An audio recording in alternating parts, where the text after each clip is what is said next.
Hello दोस्तों, मैं रामकर सिंह स्वागत करती हूं आप सबका आपके यूट्यूब चैनल नॉलेज कॉर्नर में। फ्रेंड्स, जूलॉजी की इस क्लास में जिसमें हम लोग एनिमल किंगडम पढ़ रहे हैं, अभी तक 830 क्वेश्चन कंप्लीट कर लिए हैं, जिसमें हम लोग इनवर्टिब्रेट और वर्टिब्रेट को मिला के टोटल 830 क्वेश्चन कंप्लीट हो गया है। अगर आपने इसके पहले के वीडियो देखे हैं तो बहुत अच्छी बात। अगर आप इस चैनल पर नए हैं तो प्लीज आगे बढ़ने से पहले चैनल को सब्सक्राइब कर लीजिए और इसको अपने सभी दोस्तों के साथ शेयर कर दीजिए। साथ ही साथ बेल आइकन पर भी क्लिक कर लीजिए, जिससे आपको नोटिफिकेशन के माध्यम से सारी चीजें अपडेट होती रहें। आपको बता दें, बिहार टीआरई 4.0 का नोटिफिकेशन कल आया था और आपको जो है टेलीग्राम और यूट्यूब दोनों के माध्यम से नोटिफिकेशन प्रोवाइड करवा दिया गया। अगर आप लोग तत्काल प्रभाव से कोई जानकारी पाना चाहते हैं तो टेलीग्राम चैनल से जरूर जुड़ जाएं, क्योंकि सबसे पहले कोई भी नोटिफिकेशन, कोई भी न्यूज आती है तो आपका ये अपना नॉलेज कॉर्नर परिवार टेलीग्राम चैनल पे शेयर कर देता है। उसके बाद जैसे ही टाइम मिलता है वीडियो भी आपको बना के दे दिया जाता है। लेकिन टेलीग्राम चैनल भी आपके लिए बहुत ज्यादा इंपॉर्टेंट है, ठीक है? तो आप उससे भी जुड़ जाइए। और अगर आप इन सब चीजों का पीडीएफ पाना चाहते हैं तो उसके लिए भी टेलीग्राम चैनल से जुड़ जाइए। स्टार्ट करते हैं। ये हमारा कल का लास्ट क्वेश्चन था। निम्नलिखित में से कौन श्वसन बुकलंग द्वारा तथा उत्सर्जन कोक्सल ग्लैंड द्वारा करता है? इसको हम लोगों ने कल देखा था। इसका जो सही जवाब था वो था इसका जो सही जवाब था वो था ऑप्शन ए, पेरीपेटस। पेरीपेटस को आर्थ्रोपोडा और एनिलिडा के बीच की कनेक्टिव लिंक कहा जाता है और ये जो है रिस्पायरेशन बुकलंग्स के द्वारा और एक्सक्रीशन कोक्सल ग्लैंड के द्वारा करता है। ऑप्शन ए इसका सही जवाब था। आज का हमारा वीडियो यहाँ से स्टार्ट होता है। पहला क्वेश्चन है, 5 क्वेश्चन बाद हम कल के वीडियो के कमेंट लेंगे, आप लोग बने रहिएगा। पहला क्वेश्चन है, the type of dentition is crocodile is. घड़ियाल में निम्न प्रकार का दंत विन्यास होता है, एक्रोडोंट, ब्यूनोडोंट, प्लूरोडोंट या फिर थीकोडोंट। तो घड़ियाल जो होता है इसमें थीकोडोंट होता है। थीकोडोंट और किसमें होता है? थीकोडोंट ह्यूमन में भी देखने को मिलता है, मैमल्स में भी थीकोडोंट ही आपको देखने को मिलेगा। अगर बात करें एक्रोडोंट, तो एक्रोडोंट प्रकार का दंत पाइलोजेनेटिक्स में पाया जाता है और इसके अलावा ब्यूनोडोंट जो है ये सूअर में देखने को मिलता है। ब्यूनोडोंट किस में देखने को मिलता है? सूअर में। ये भी इंपॉर्टेंट है, इसको ध्यान दीजिएगा। ब्यूनोडोंट किस में पाया जाता है? सूअर में पाया जाता है, ठीक है। बाकी घड़ियाल में कैसा थीकोडोंट देखने को मिलता है। अगला क्वेश्चन है, कौन सी मछली पिस्ड होती है यानी बीवी पैरस होती है? हिप्पोकैम्पस, स्कॉलियोडॉन, रोहू या प्रोटोपटेरस? तो इसका सही जवाब हो जाएगा ऑप्शन बी, स्कॉलियोडॉन, जिसे आप डॉग फिश या फिर शार्क के नाम से जानते हैं। इसी को स्कॉलियोडॉन कहा जाता है और ये बीबी पैरस होती है, ठीक है। कैसी होती है? बीबी पैरस। बात करें हिप्पोकैम्पस की, जिसे सी हॉर्स के नाम से जाना जाता है और इसके अलावा रोहू, लेवियो रोहिता, ये कल्टीवेशन में उपयोग किया जाता है और प्रोटोपटेरस ये अफ्रीकन लंग फिश है। क्या है? अफ्रीकन लंग फिश है, ठीक है। बात करें अगर हम लोग हिप्पोकैम्पस की, तो यह सी हॉर्स के नाम से जाना जाता है और यह भारत एवं अन्य महासागरों में अस्थायी बोनी फिश है। ये कैसी है? ये बोनी फिश के अंतर्गत आती है। कैसे आती है? Bony fish. इसीलिए इसे समुद्री घोड़ा कहा जाता है। इसका मुख जो होता है वो कुछ हॉर्स के जैसा दिखाई देता है, इसीलिए इसे समुद्री घोड़ा कहा जाता है, ठीक है। स्कॉलियोडॉन इसका सही जवाब हो जाएगा। इसे डॉग फिश कहते हैं। यह प्रकृति से लड़ाकू और शिकारी मछली होती है। शार्क का नाम आप सबने ही सुना होगा कि किस तरह से ये मतलब मांसाहारी होती है, ठीक। ऑप्शन बी इसका सही जवाब। अगर आप बिहार टीआरई एग्जाम, DSSB का एग्जाम या फिर आप उत्तर प्रदेश पीजीटी का एग्जाम देने जा रहे हैं, पीजीटी लेवल का कोई भी एग्जाम देने जा रहे हैं, तो ये चैनल आपके लिए बहुत ज़्यादा हेल्पफुल है। प्लीज़ इसको आप सब्सक्राइब करके रखिए। यहाँ पे सारे टीचिंग रिलेटेड एग्जाम की तैयारी करवाई जाती है विद प्रूफ, विद अच्छे क्वेश्चन, और आप कह सकते हैं कि आपके एग्जाम ओरिएंटेड, ठीक है। अगला क्वेश्चन है, the Centrum of a typical vertebrate of frog is. मेढक की आदर्श कशेरुका का सेंट्रम होता है। मेढक की आदर्श कशेरुका का कह सकते हैं टिपिकल वर्टिब्रा का सेंट्रम कैसा होता है? एसीलियस, प्रोसीलियस, एम्फीसीलियस या फिर एम्फीसीलियस या फिर एम्फीप्लाइटॉन? इसका सही जवाब हो जाएगा ऑप्शन बी, प्रोसीलियस।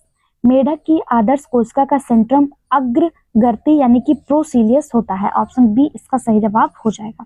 टीजीटी बायोलॉजी में आया हुआ क्वेश्चन है। अगला क्वेश्चन, मोनोकॉन्ड्राइल झिल्लीनुमा दंत रहित कपाल पाया जाता है। मोनोकॉन्ड्राइल झिल्लीनुमा दंत रहित कपाल किसमें पाया जाता है? तो मोनोकॉन्ड्राइल, जितने भी मोनोकॉन्ड्राइल कपाल होते हैं ये किसमें पाए जाते हैं? ये बर्ड्स में पाए जाते हैं। इसमें से बर्ड्स कौन सा है? तो सही जवाब हो जाएगा ऑप्शन सी, कबूतर। ये कहाँ देखने को मिलता है? कबूतर में। वहीं बात करें मेढक में, तो मेढक के जो स्कल्स होते हैं वो त्रिकोणीय और पार्श्व में चपटा होता है। टेडपोल अवस्था में केवल इनमें उपास्थि का बना होता है जिसे कॉन्ड्रोक्रेनियम कहते हैं, लेकिन एडल्ट में कार्टिलेज हड्डी में परिवर्तित हो जाता है और इस हड्डी को मेम्ब्रेन्स बोन या इम्बेंसिंग बोन बन जाता है। ठीक है, मेढक में क्या होता है, इनका जब लार्वा अवस्था होता है तब इसमें त्रिकोण आकार का थोड़ा सा चपटा हुआ, टेडपोल अवस्था में इनमें जो है कॉन्ड्रोक्रेनियम पाया जाता है, यानी कपाल थोड़ा सा पाया जाता है, लेकिन एडल्ट में ये कपाल जो है ये हड्डी में चेंज हो जाता है, जिस हड्डी को मेम्ब्रेनस बोन या फिर इम्बेसिंग बोन कहा जाता है, तो इसमें ये कपाल जो है गायब हो जाता है। अगर बात करें मानव की, तो मानव हम लोग हैं और इसके बारे में आप जानते होंगे कि मानव की जो गर्दन होती है या जो है मानव का जो कपाल होता है वो गर्दन के ऊपर स्थित होता है। इसका ऊपरी भाग दृढ़ता पूर्वक अस्थायी रूप से जुड़ी हुई 8 अस्थियों का बना हुआ एक बॉक्स होता है जिसे कपाल यानी कि क्रेनियम कहा जाता है। मानव का मस्तिष्क इसी के भीतर जो है सुरक्षित रहता है। खोपड़ी के ऊपरी एवं नीचे के जबड़े तथा कनिष्ठिका अस्थि सहित 15 अस्थियां होती हैं। इसके अतिरिक्त प्रत्येक कान के भीतरी भाग के कान के पर्दे के पीछे एक के बाद 3 बहुत छोटी छोटी अस्थियां होती हैं। अगर पूछा जाए कि मानव में टोटल मतलब स्कल्स में, खोपड़ी में टोटल कितनी हड्डियां होती हैं, तो टोटल हड्डियां 29 होती हैं। कितनी होती है? 29 होती है। 8 सिर में होते हैं, 14 फेस में होते हैं, 1 हवाइड बोन होता है और 6 कान में होते हैं। ठीक है, 8, 14, 1 और 6 टोटल 29 बोन होते हैं, 1 हवाइड बोन होता है। ठीक है, अगला क्वेश्चन होता है सरीसृप जंतुओं का युग है। Age of reptiles is known as. सरीसृप जंतुओं के एज को किस नाम से जाना जाता है? पेलियोजोइक, कार्बोनिफेरस, मीजोजोइक या फिर आर्कियोजोइक? इसका सही जवाब हो जाएगा ऑप्शन सी, मीजोजोइक। सरीसृप जंतुओं के एज को मीजोजोइक कहा जाता है। अगर बात करें पेलियोजोइक, तो इसमें कैम्ब्रियन यानी कि पूरा जीव को अध्ययन किया जाता है। डेवोनियन में मछलियों का युग कहा जाता है, डेवोनियन में मछलियों का। आर्डोविशियन में आकाशवर्की का युग है, आर्डोविशियन, अगर आकाशवर्की का युग पूछ ले तो आर्डोविशियन है। जुरासिक, इसी को सरीसृप का युग कहा जाता है, जुरासिक या फिर मीसोजोइक को सरीसृप का युग कहा जाता है। इयोसीन को स्तनियों का युग कहा जाता है। अगर पूछा जाए स्तनियों का युग कौन सा होता है, तो इयोसीन। ठीक है, मीसोजोइक जो कल्प है ये जुरासिक पीरियड के अंतर ही आता है, इसलिए मीसोजोइक और जुरासिक दोनों को ही सरीसृप का युग कहा जाता है। ऑप्शन सी इसका सही जवाब हो जाएगा। अगर पूछा जाए कार्बोनिफेरस, ये एम्फीबियंस एज है, एम्फीबियंस। और आर्कियोजोइक महाकल्प, इसमें ज्वालामुखी और जीवाश्म रहित था। ठीक है, इसमें ज्वालामुखी और जीवाश्म रहित था आर्कियोजोइक में। इसका सही जवाब ऑप्शन सी हो जाएगा। आगे बढ़ने से पहले कल के वीडियो के कमेंट ले लेते हैं, क्योंकि आपके कमेंट हमारे लिए उतना ही इंपॉर्टेंट है जितना आपके लिए ये वीडियो इंपॉर्टेंट है। हम भी आपके कमेंट का वेट करते रहते हैं, जैसे आप वीडियो का वेट करते रहते हैं। तो प्लीज़ अपना कीमती समय निकालकर एक कमेंट जरूर किया करिए। कमेंट बॉक्स के माध्यम से जो आप लोगों का इतना अच्छा सहयोग और सपोर्ट प्राप्त हो रहा है उसके लिए बहुत बहुत धन्यवाद। यहाँ पे कुछ ऐसे लोग हैं जो कंटिन्यू हमारे साथ कमेंट बॉक्स में बने ही रहते हैं, जैसे BWU।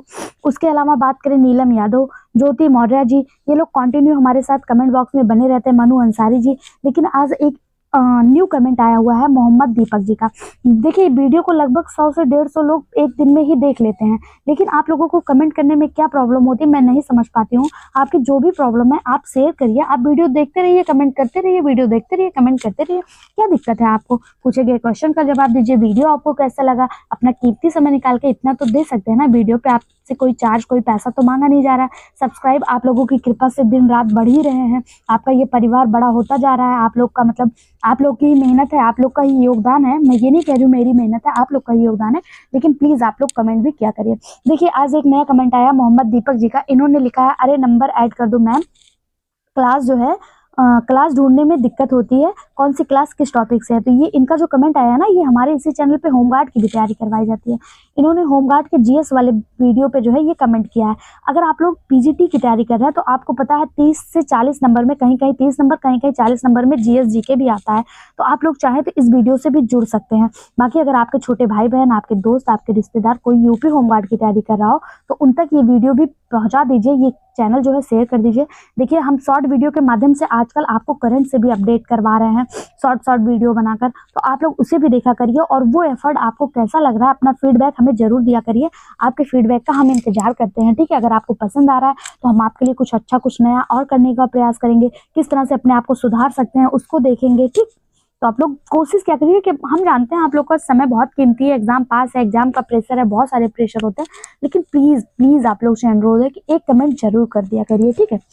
हम आपसे कोई पैसा कोई चार्ज तो मांग नहीं रहे, बस आपसे एक कमेंट ही करने के लिए कह रहे हैं, प्लीज कमेंट कर दिया करिए, ठीक है। अब देखते हैं अपना क्वेश्चन है क्लिडोइक अंडे अभिलक्षणिक होते हैं। Cleidoic eggs are characters of mammals, reptiles and bird, insects या फिर फिशेस। किसके होते हैं क्लिडोइक एग जो होते हैं? तो इसका सही जवाब हो जाएगा ऑप्शन बी।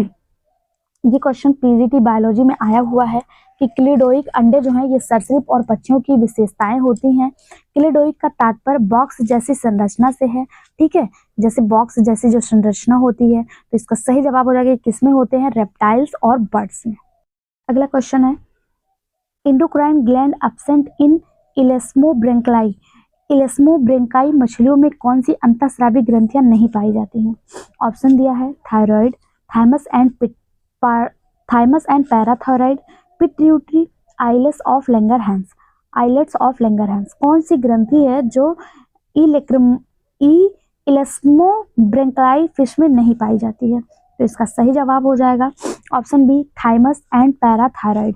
थाइमस और पैराथायराइड ग्लैंड जो है ये इलेस्मोब्रेंकाई फिश में अनुपस्थित होती, मतलब उपस्थित नहीं होती, अनुपस्थित होती है। इसका निर्माण भ्रूण के तृतीय गिल के एपिथेलियम से होता है तथा इससे थायराइड हार्मोन्स का निर्माण होता है तथा प्रतिरक्षा के लिए सहायक टी सेल के निर्माण में भी ये भाग लेती हैं। इसके अतिरिक्त बात करें प्यूज ग्लैंड, थायराइड ग्लैंड, अग्नाशय ग्लैंड, एड्रिनल ग्लैंड, ये सारी ग्लैंड जो हैं ये इसमें पाई जाती हैं। जो नहीं पाई जाती वो कौन सी है? थाइमस ग्लैंड और पैराथायराइड ग्लैंड। ऑप्शन बी इसका सही जवाब हो जाएगा। पीजीटी बायोलॉजी 2013 में पूछा गया क्वेश्चन है। अगला पैक्टिन किसकी आंखों में पाया जाता है? बहुत ज्यादा इंपॉर्टेंट क्वेश्चन और बहुत ज्यादा पूछा जाने वाला क्वेश्चन, इसे स्टार मार्क करिएगा। पैक्टिन किसकी आंखों में पाया जाता है? इसका सही जवाब हो जाएगा ऑप्शन डी बर्ड्स। पैक्टिन जो है ये बर्ड्स की आंखों में पाया जाता है। ये इनके आंखों में, इनके आंखों का जो आंतरिक भाग होता है उसमें कुछ ऐसे कॉम्ब लाइक यानी कि कंघी के नुमा ऐसे संरचना होती है, इसी को पैक्टिन कहा जाता है। अभी तक किसी भी साइंटिस्ट ने इसका कार्य जो है नहीं निकाल पाया है, नहीं समझ पाए हैं इसका कार्य क्या होता है, ये अभी तक मतलब ज्ञात नहीं हुआ है। ये रेटिना की सतह को तीव्र प्रकाश से बचाती है ऐसा अनुमान लगाया जाता है और ये जो है बर्ड्स में देखने को मिलता है। ऑप्शन डी इसका सही जवाब हो जाएगा। अगला question mammary gland without testis are found in, sorry testis नहीं है यहाँ पे, टेस्ट है। बिना चूचक के स्तन ग्रंथियां पाई जाती हैं। टीट्स है, टीट्स, मेटाथीरिया, प्रोटोथीरिया, थीरिया या यूथीरिया। यहाँ पे किसकी बात की जा रही है? जो आपने स्तन ग्रंथियों के ऊपर एक चूचक लगा होता है, एक टीट लगा होता है, इसमें ये नहीं पाया जाता। किसमें? ये चीज, ये वाली पॉइंट जो है नहीं पाई जाती है। तो इसका सही जवाब हो जाएगा ऑप्शन बी प्रोथीरिया। प्रोथीरिया में निम्न कोटि के स्तनी होते हैं जो इन सरीसृपों जैसे रेप्टाइल्स होते हैं उनसे मिलते जुलते हैं। इन्हें स्तनियों का पूर्वज माना जाता है। ये ओविपेरस होते हैं। ओविपेरस मतलब आप लोग समझ रहे होंगे ना, ये अंडे देने वाले जीव होते हैं प्रोटोथीरिया में जो भी होते हैं। फिर भी इनमें जो है स्तन ग्रंथियां जो है मैमरी ग्लैंड उपस्थित होती हैं, लेकिन इसमें टीट्स जो है वो अनुपस्थित होता है, ठीक है, चूचक जो है वो अनुपस्थित होता है, ठीक है। हाँ, तो प्रोथीरिया इसका सही जवाब हो जाएगा। वहीं पे बात करें मेटाथीरिया, तो मेटाथीरिया में आप लोगों ने एक नाम सुना होगा मार्सुपिलिया। क्या मार्सुपिलिया में, जिसमें आप लोगों ने सुना होगा कि वो जो क्या कहते हैं, क्या नाम नहीं याद आ रहा यार, अरे जो अपने बच्चों को थैली में रखते हैं फिर उनको बड़ा करते हैं, अपरिपक्व बच्चे को जन्म देते हैं, कौन आता है मार्सुपिलिया के अंतर्गत? बस एकदम दिमाग में है, नाम याद नहीं आ रहा है। मार्सुपियंस एनिमल कौन से हैं? हाँ, कंगारू। कंगारू कंगारू जो होते हैं ये मार्सुपियंस के अंतर्गत आते हैं, ठीक है। बाकी इसका सही जवाब जो था वो था ऑप्शन बी हो गया था, ठीक है। बीबी पैरस में बच्चों को जन्म देने वाले वर्ग आते हैं, इसमें थीरिया आता है। थीरिया बीबी पैरस के अंतर्गत आता है। और अगर बात करें यूथीरिया, तो यूथीरिया के जंतुओं में पूर्ण विकसित एलेक्टाइल की संरचना पाई जाती है जो प्लेसेंटा युक्त स्तनी होते हैं, ठीक। अगला question mammals which lays egg, स्तनधारी जंतु जो अंडे देते हैं। खरगोश, मैक्रोब्स, डक बिल्ड प्लेटिपस या व्हेल। स्तनधारी जो अंडे देते हैं, तो हमने बताया जो स्तनधारी अंडे देते हैं वो क्या होते हैं? वो क्या कहलाते हैं, ओविपेरस कहलाते हैं। और इसमें से वो कौन सा है, तो खरगोश तो अंडे देता नहीं, हम सभी को पता है, ये बच्चे को जन्म देता है, मैक्रोब्स भी नहीं देगा। इसका सही जवाब हो जाएगा duck bill platypus. Duck bill platypus ये प्रोटोथीरिया यानी मोनोट्रीम्स के अंतर्गत आते हैं। जितने भी प्रोटोथीरियंस होते हैं वो बच्चे ना देकर मैमल्स के अंतर्गत तो रहते हैं, क्योंकि इसमें मैमरी ग्लैंड पाया जाता है, लेकिन ये अंडे को जन्म देते हैं। डक बिल्ड प्लेटिपस ये पाया कहाँ जाता है, तो ये मुख्यतः ऑस्ट्रेलिया और न्यू गिनी में पाया जाता है। ठीक है, इकार्डिना के 4 मतलब डक बिल्ड प्लेटिपस और इकार्डिना की 4 और प्रजातियां पृथ्वी पर मौजूद हैं, और ये सभी जो है अंडे देती हैं। ठीक है, ऑप्शन सी इसका सही जवाब हो जाएगा। इसमें उत्सर्जन के लिए एक क्लोएका पाया जाता है। अगर पूछा जाए ये उत्सर्जन किससे करते हैं, तो ये क्लोएका से उत्सर्जन करते हैं। इन्हें प्रोटोथीरिया के अंतर्गत रखा जाता है। अगला, घड़ियाल का वैज्ञानिक नाम क्या है, साइंटिफिक नेम ऑफ घड़ियाल इज। घड़ियाल का वैज्ञानिक नाम क्या है, पहला है नाजा वंगेरस। नाजा वंगेरस करेत को कहते हैं, करेत एक सांप है, आप लोगों ने सुना होगा, इसको नाजा वंगेरस कहते हैं। दूसरा है हेमिडक्टाइल्स फ्लेबिबिरिडिस। हेमिडक्टाइल्स फ्लेबिबिरिडिस ये छिपकली का नाम है। तीसरा है गेविएलिस गंगेटिक्स। गेविएलिस गंगेटिक्स नाम से ही स्पष्ट हो रहा होगा, गंगेटिक्स यानी कि घड़ियाल, ये घड़ियाल का है। उसके अलावा लैकोफोरस मैक्यूलेटस। लैकोफोरस मैक्यूलेटस जो है ये पेड़ पर पाए जाने वाला मेढक होता है। इसका सही जवाब ऑप्शन सी हो जाएगा। गेविएलिस गैंगेटिक्स जो है ये घड़ियाल का साइंटिफिक नेम है। ठीक, बाकी नाजा वंगेरस करेत है, हेमिडक्टाइल्स फ्लेबिविरिडिस छिपकली है, रैकोफोरस मैक्यूलेट्स ये पेड़ पर पाया जाने वाला मेढक है। नाजा नाजा आप लोगों ने सुना होगा, नाजा नाजा कोबरा का होता है। और अगर सांपों में पूछा जाए कौन सा विष विहीन स्नैक है, तो अजगर। अजगर जो है ये विष विहीन होता है। ठीक है, अजगर का नाम क्या होता है, साइंटिफिक नेम अजगर का अगर आपसे पूछा जाए क्या होगा, तो अजगर का साइंटिफिक नेम होता है पाइथेनिडी। पाइथेनिडी। ठीक है, समुद्र में पाए जाने वाले सांप जो होते हैं वो सबसे ज्यादा विषैले होते हैं, और विषहीन सांप जो होता है वो पाइथेनिडीन होता है। अब आपके लिए आज का मेरा जो होमवर्क क्वेश्चन है, आपको ये बताना है कि कौन से जो स्नैक होते हैं न्यूरोटॉक्सिक होते हैं। न्यूरोटॉक्सिक, जैसे स्नैक 2 प्रकार से कार्य करते हैं, एक न्यूरोटॉक्सिक होते हैं, एक ह्यूमोटॉक्सिक होते हैं। आपको बताना है कौन से स्नैक न्यूरोटॉक्सिक होते हैं। ठीक, आप कमेंट बॉक्स में जरूर बताइएगा, हम आपके कमेंट का इंतजार करेंगे। बाकी इसका सही जवाब ऑप्शन सी हो जाएगा। नेक्स्ट क्वेश्चन देखते हैं। Wishbone is the characteristic feature of. इच्छा शक्ति यानी बिसबोन किस में पाया जाता है, पहला है एमनियोटा, एमनियोटा, रेप्टाइल्स या फिर फ्लाइंग बर्ड्स। बिसबोन किस में पाया जाता है, देखिए मैंने आपको बताया था कि बर्ड्स में एक स्पेशल स्ट्रक्चर पाया जाता है जिसे फर्कुला कहते हैं। क्या कहते हैं, इंग्लिश में लिख देते हैं फर्कुला। फर्कुला कहते हैं। इसी फर्कुला को ना बिसबोन के नाम से जाना जाता है। ठीक है, और ये वाई आकार के होते हैं। यह बोन पक्षियों के गले व वक्ष के दाईं ओर स्थित होते हैं, और यह पक्षियों के उड़ने में सहायता करते हैं। जितनी भी फ्लाइंग बर्ड्स होती हैं उसमें वाई आकार का एक बोन पाया जाता है जिसे बिसबोन कहा जाता है, इसी को फर्कुला कहा जाता है। ठीक है, अगर पूछा जाए पक्षियों के अलावा और ये किस में पाए जाते हैं, कि पक्षियों के अलावा डायनासोर में देखने को मिलते हैं। किसमें, डायनासोर में। डायनासोर में भी ये देखने को मिलते हैं। ठीक है, ऑप्शन डी इसका सही जवाब हो जाएगा। अगला क्वेश्चन, आर्कियोपेट्रिक्स का जीवाश्म किसने खोजा। आर्कियोपेट्रिक्स, इसे सरीसृप और रेप्टाइल के बीच की कड़ी माना जाता है। ऐसा कहा जाता है कि ये प्राचीन पक्षी है, इसमें कुछ गुण रेप्टाइल्स के भी पाए जाते हैं, इसलिए इसे सरीसृप और बर्ड्स के बीच की कनेक्टिव लिंक कहते हैं। पूछा जा रहा है इसको खोजा किसने है, ऑप्शन दिया आपके सामने, एच स्पेंसर, ई हेकल, एंड्रियास बैगनर या फिर बी कुरियन। तो इसका सही जवाब जो हो जाएगा वो हो जाएगा option C, Andreas Wagner. Andreas Wagner जो है ये इन्होंने आर्कियोपेट्रिक्स के जीवाश्म की खोज की थी। आर्कियोपेट्रिक्स है क्या, तो ये एक पुरानी पक्षी है, अभी मैंने आपको बताया लगभग 15 करोड़ वर्ष पुरानी जुरैसिक चट्टानों में इसके जो है जीवाश्म प्राप्त हुए थे। इसके जीवाश्मों से अंदाजा लगाया गया कि ये सरीसृप की भांति लंबी पूंछ, चोंच में दांत तथा अग्रपाद की अंगुलियां यानी जो पंजे होते हैं वो भी देखने को मिला। फिर भी यह पक्षी नहीं था क्योंकि इसके अग्रपाद उड़ने के लिए पंखों में रूपांतरित हो चुके थे। ठीक है, पक्षी ही था, मतलब पक्षी था, मतलब इसमें सरीसृप के लक्षण पाए गए थे, जैसे सरीसृपों में लंबी पूंछ होती है, चोंच में दांत होते हैं, आगे के पंजे जो है क्लॉ जो होते हैं वो होता है, लेकिन इसके जो क्लॉ हैं वो पंखों में रूपांतरित हो गए थे, इसलिए इसको पक्षियों के अंतर्गत रखा गया। इसे सरीसृप और रेप्टाइल्स और बर्ड्स के बीच की कनेक्टिव लिंक कहा गया। इसकी खोज एंड्रियास बैगनर ने की थी। किसने? एंड्रियास बैगनर ने की थी। ऑप्शन सी इसका सही जवाब हो जाएगा। पीजीटी बायोलॉजी 2011 में पूछा गया क्वेश्चन है। अगला क्वेश्चन, एम्पुला ऑफ लोरेंजी जो कुछ मछलियों में होता है एक है ampulla of Lorenzini in some fishes is ampulla of Lorenzini है क्या, पूछा जा रहा है। ठीक है, क्या है? टेंगो रिसेप्टर है, कीमो रिसेप्टर है, थर्मो रिसेप्टर है या फिर एक सेक्स ऑर्गन है। तो एम्पुला ऑफ लोरेंजी जो है ये एक तापग्राही है, यानी कि एक थर्मो रिसेप्टर है। ऑप्शन सी इसका सही जवाब हो जाएगा। विशेष लक्षण कॉन्ड्रिक्थिस और इलास्मोब्रांक फिशेज में देखने को मिलता है, जैसे आप लोगों ने स्कॉरियोडॉन वगैरह का नाम सुना होगा, इसमें जो है ये एम्पुला ऑफ लोरेंजी देखने को मिलता है। ठीक, ऑप्शन सी इसका सही जवाब हो जाएगा। अगला क्वेश्चन, निम्नलिखित में से कौन एक फुसफुस मछली नहीं है, यानी लंग फिश नहीं है। तो 3 टोटल लंग फिश होती हैं, इसमें से कौन सा लंग फिश नहीं है? अगर आप लोग हमारा वीडियो पहले से देख रहे हैं तो लंग फिश के बारे में हम लोग कई बार डिस्कस कर चुके। टोटल 3 प्रकार के लंग फिशेस पाए जाते हैं, जिसमें नियोसिरेडोसस, प्रोटोपटेरस, लेपिडोसाइरेन, ये तीनों आपकी लंग फिश हैं। सार्डिनेला ये आपका लंग फिश नहीं है। ठीक है, यही इसका सही जवाब हो जाएगा, ऑप्शन बी। अगला क्वेश्चन पीजीटी बायोलॉजी 2010 में पूछा गया।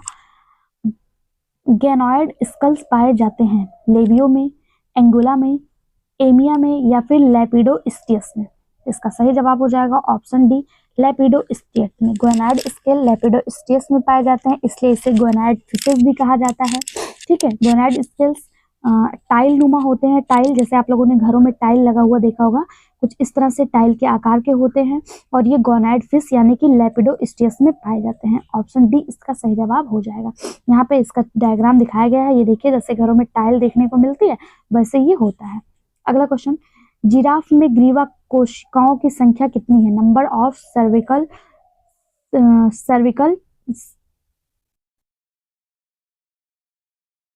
वर्टिब्री इन जिराफ इज 17, 7, 27 या 37। तो इसका सही जवाब हो जाएगा ऑप्शन बी 7। जिराफ में ग्रीवा कोशिकाओं की संख्या 7 होती है। यह लगभग सभी स्तनधारियों में समान होती है। समुद्री गाय जिसे सी काऊ कहते हैं उसमें 6 होती है और स्लॉथ में 8 होती है। बाकी लगभग सभी स्तनधारियों में ये 7 ही देखने को मिलती है। सी काऊ में कितने होते हैं? 6 और स्लॉथ में कितने होते हैं? 8। स्लॉथ क्या होता है? आप लोगों ने देखा होगा, भालू की तरह एक एनिमल होता है स्लॉथ। ये पेड़ों पर उल्टा लटकता है और ये बहुत सुस्त एनिमल माना जाता है। पेड़ों के जिस पेड़ पे रहता है उसी पर साल 2 साल 10 साल बिता देता है और उसी की पत्तियों को खाकर अपना जीवन यापन करता है। ये एक पेड़ से दूसरे पेड़ पे जाने में भी आलस करता है। ठीक है, ये बहुत सुस्त एनिमल माना जाता है। तो स्लॉथ में कितने ग्रीवा कशेरुकी होते हैं? 8 और सी काऊ में 6 होते हैं और बाकी लगभग सभी कशेरुकियों में कितने होते हैं? 7 होते हैं। अगला क्वेश्चन, प्राणी जो ऊपर जबड़ा हिला सकता है, animals which can move upper jaw, वो कौन सा है जो अपर जॉ को हिला सकता है? आप अपना अपर जॉ हिला के देखिए, क्या आप हिला पाएंगे? आप बताइए, क्या ह्यूमंस के अपर जॉ हिलते हैं? कमेंट बॉक्स में जरूर बताइएगा। यहाँ पे आपको ऑप्शन दिया है एलिफेंट्स, क्रोकोडाइल, क्लेरियस या फिर मेढक। तो इसका सही जवाब हो जाएगा ऑप्शन बी, क्रोकोडाइल यानी कि मगरमच्छ। मगरमच्छ अपना ऊपरी जबड़ा हिला सकता है। मगरमच्छ के गले के पीछे एक कपाट यानी वाल्व होता है जिससे वो अपने ऊपरी जबड़े को आसानी से हिला सकता है। आप लोग कमेंट बॉक्स में जरूर बताइएगा, क्या ह्यूमंस के ऊपरी जबड़े हिल पाते हैं या नहीं हिल पाते हैं। देखते हैं आपका सेंस ऑफ ह्यूमर कितना काम करता है। अगला क्वेश्चन है, catadromous migration refers to move to fish from. Catadromous में मछलियां किधर से किधर जाती हैं? तो सबसे पहले एक चीज आपको ध्यान देना है, मछलियां जो हैं ये रिप्रोडक्शन के लिए, प्रजनन के लिए 2 जगह गति करती हैं। एक बार फ्रेश वाटर से मैराइन वाटर में जाती हैं और एक बार मैराइन वाटर से फ्रेश वाटर में आती हैं। अगर मछली फ्रेश वाटर से मैराइन वाटर में जा रही है तो ये कैटाड्रोमस करती है। कैसा करती है? कैटाड्रोमस करती है। लेकिन वहीं अगर मछली फ्रेश वाटर मैराइन वाटर से फ्रेश वाटर में आ रही है तो ये कैसा करेगी? ये एनाड्रोमस करेगी। कैसा करेगी? एनाड्रोमस करेगी। इसी मैराइन वाटर को साल्ट वाटर कहा जाता है, कहीं कहीं सी वाटर लिखा रहता है। ठीक है, अगर फ्रेश वाटर से मैराइन वाटर की तरफ जा रही है, साल्ट वाटर की तरफ जा रही है या सी वाटर की तरफ जा रही है तो इसे कैसे इसकी गति को क्या कहेंगे? कैटाड्रोमस कहेंगे। इसी का अपोजिट अगर मछली प्रवसन के मतलब रिप्रोडक्शन के लिए, प्रजनन के लिए फ्रेश वाटर से साल्ट वाटर से फ्रेश वाटर की तरफ आ रही है तो उसे एनाड्रोमस कहते हैं। आप इसको याद कर सकते हैं। कैसे याद करेंगे? कैटाड्रोमस आप याद कर सकते हैं CFS, या फिर आप याद कर सकते हैं CFM, कुछ भी याद कर लीजिए। CFM कैटाड्रोमस फ्रेश से सी वाटर, या फिर कैटाड्रोमस फ्रेश से मैराइन वाटर, या फिर साल्ट वाटर, जो भी आप जैसे भी याद कर पाइए, ये छोटा सा ट्रिक है। अगला क्वेश्चन देखते हैं। ये क्वेश्चन भी पीजीटी बायोलॉजी में पूछा गया question. Placenta is found in, placenta पाया जाता है प्रोटोथीरिया, रेप्टाइल्स, एबीज या यूथेरिया। तो प्लेसेंटा किस में पाया जाएगा? प्लेसेंटा जितने यूथेरियंस एनिमल होंगे उसमें देखने को मिलता है। इसके द्वारा भ्रूण एवं शिशु का पोषण मादा के गर्भाशय में ही होता है, जैसे ह्यूमंस में होता है। आप लोगों ने देखा होगा बच्चे का प्लेसेंटा माता के नाल से जुड़ी होती है, जिससे इसको न्यूट्रिशन मिलता रहता है। इसी को प्लेसेंटा कहा जाता है, और ये जितने यूथेरियंस एनिमल होते हैं उसमें देखने को मिलता है। ऑप्शन डी इसका सही जवाब हो जाएगा। अगला, निम्नलिखित में से कौन सी मछली खाने के लिए उपयुक्त नहीं है? वाल्गो, नोटोपेटेरस, टेट्राडॉन या फिर लेबियो। कौन सा खाने के लिए उपयुक्त नहीं है? तो इसका सही जवाब हो जाएगा ऑप्शन सी, टेट्राडॉन। टेट्राडॉन में शक्तिशाली स्क्लॉइड जहर पाया जाता है, इसलिए ये खाने के लिए उपयुक्त नहीं माना जाता है। क्यों नहीं माना जाता? क्योंकि इसमें जहर पाया जाता है। इसका जो रंग है वो अलंकारिक मछली की तरह होता है, यानी ये बहुत सुंदर दिखती है, और मतलब लेकिन ये खाया नहीं जाता है। क्यों? क्योंकि इसमें इसके जो स्क्लॉइड होते हैं उसमें जहर पाया जाता है। ये बांग्लादेश, भारत, म्यांमार, श्रीलंका की नदियों में से एक है। ऑप्शन सी इसका सही जवाब हो जाएगा। अगला क्वेश्चन है, monocondylic skulls is found in. Monocondylic skulls किसमें पाए जाते हैं? राना टिग्रीना, कैलोटिस, आर्कियोलैगस या फिर आर्किटोलैगस या फिर एलिफस। मोनोकॉन्ड्राइल स्कल जो है ये कैलोटिस में पाया जाता है। ऑप्शन सी इसका सही जवाब हो जाएगा। स्कल्स दो प्रकार के होते हैं, डाइकॉन्डाइल और मोनोकॉन्डाइल। डाइकॉन्डाइल किस में पाया जाता है? राना टिग्रीना यानी मेढक में देखने को मिलता है। कैलोटिस में मोनोकॉन्ड्राइल देखने को मिलता है। अगर पूछा जाए ओरिकोगैलस में क्या देखने को मिलता है, तो इसमें राइकोकॉन्ड्राइल देखने को मिलता है। राइकोकॉन्ड्राइल, ठीक है। जनरली मोनोकॉन्ड्राइल और डाइकॉन्ड्राइल ही होता है, लेकिन इसमें जो है एक स्पेशल प्रकार का ओरिकोगैलस में ओरिकोगैलस में राइकोकॉन्ड्राइल देखने को मिलता है, ठीक है। अगला क्वेश्चन देखते हैं। पक्षियों में यूरिक अम्ल तथा यूटेरस के रूप में उत्सर्जित पदार्थ मददगार होता है। पक्षियों में जो यूरिक अम्ल और यूटेरस के रूप में उत्सर्जित पदार्थ होता है वो किसमें मदद करता है? शरीर की गर्मी को संरक्षित करने में, शरीर के पानी को संरक्षित करने में, अधिक पानी को बाहर निकालने में, या शरीर के पानी को निकालने में। इसका सही जवाब हो जाएगा ऑप्शन बी, शरीर के पानी को संरक्षित करने में। कंजर्विंग बॉडी वाटर, इसमें जो है ज्यादा पानी इनके शरीर से ना निकले, इसीलिए ये लोग यूरिक एसिड के रूप में अपने वेस्ट को बाहर निकालते हैं, ठीक है। इसीलिए ये यूरिकोटैलिक के अंतर्गत आते हैं। ऑप्शन बी इसका सही जवाब हो जाएगा। अगला क्वेश्चन है, syrinx is characteristics of bird but not found in one of the following birds. Syrinx जो होता है वो पक्षियों में पाए जाने वाला उनका कैरेक्टर होता है, लेकिन सिरिंग्स किस बर्ड में, इनमें से जो आपको ऑप्शन दिया है उनमें से किस में नहीं पाया जाता है? तो सिरिंग्स जो है ये लगभग सभी पक्षियों में पाया जाता है। ऐसी पक्षियां जो उड़ सकती हैं, ठीक है, उनमें पाया जाता है। तो कोलंबा कबूतर को कहा जाता है, इसमें पाया जाएगा। सीटेकुलम में पाया जाएगा।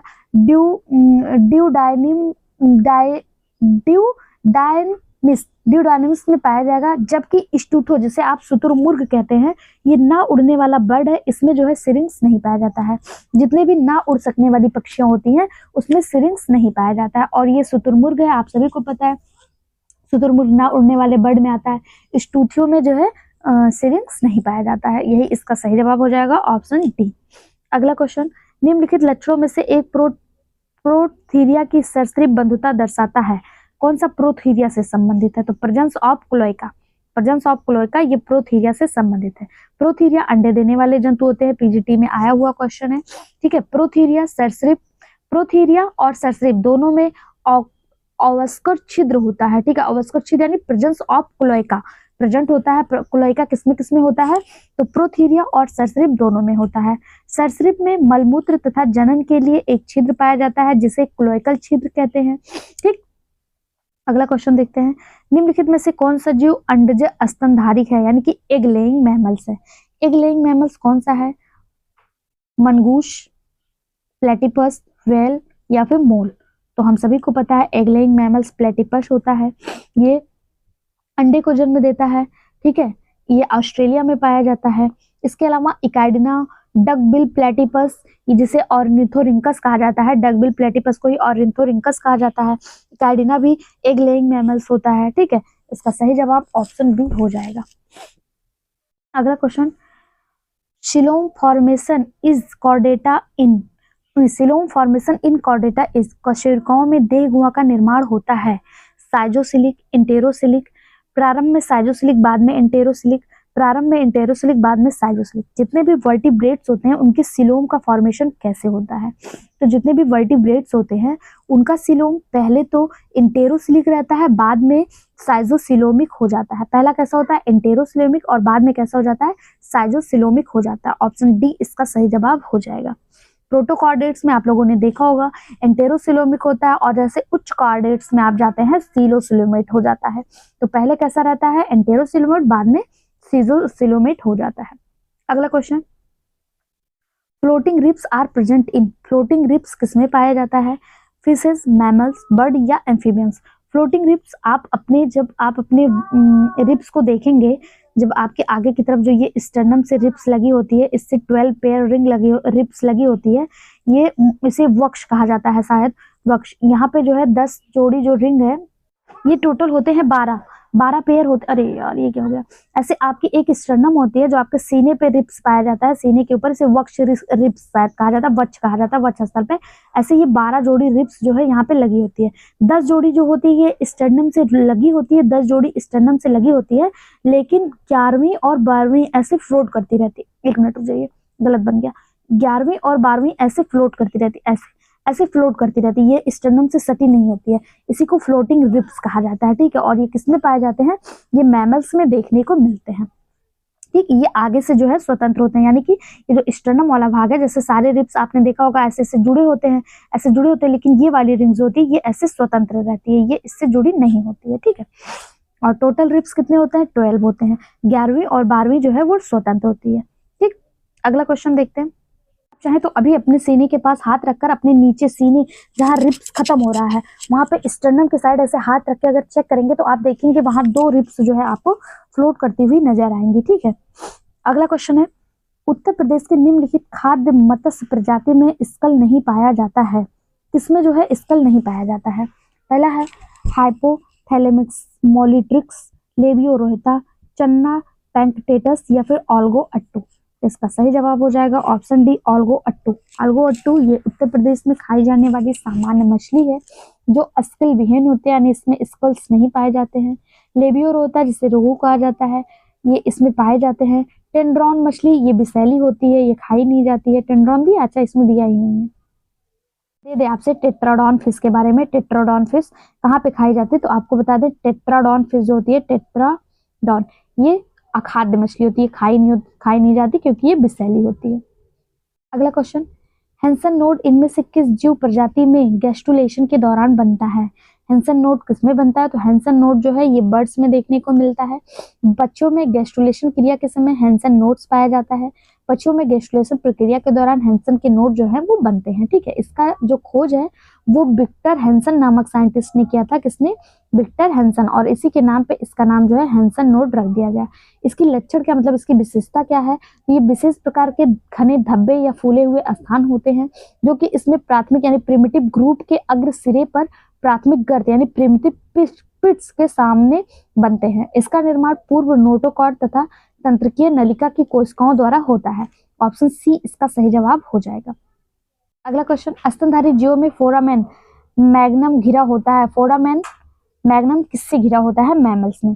तो मैमल्स में जो फोरामेन मैग्नम होता है किससे घिरा होता है? तो वो घिरा होता है occipital, basi occipital and bi occipital और सुप्रा ऑक्सीपिटल, इससे घिरा होता है। Occipital, exo occipital, bi occipital और सुप्रा ऑक्सीपिटल बोन से घिरा होता है। ऑप्शन डी इसका सही जवाब हो जाएगा। ये क्वेश्चन पीजीटी बायोलॉजी और यूपीपीसीएस दोनों में पूछा गया है।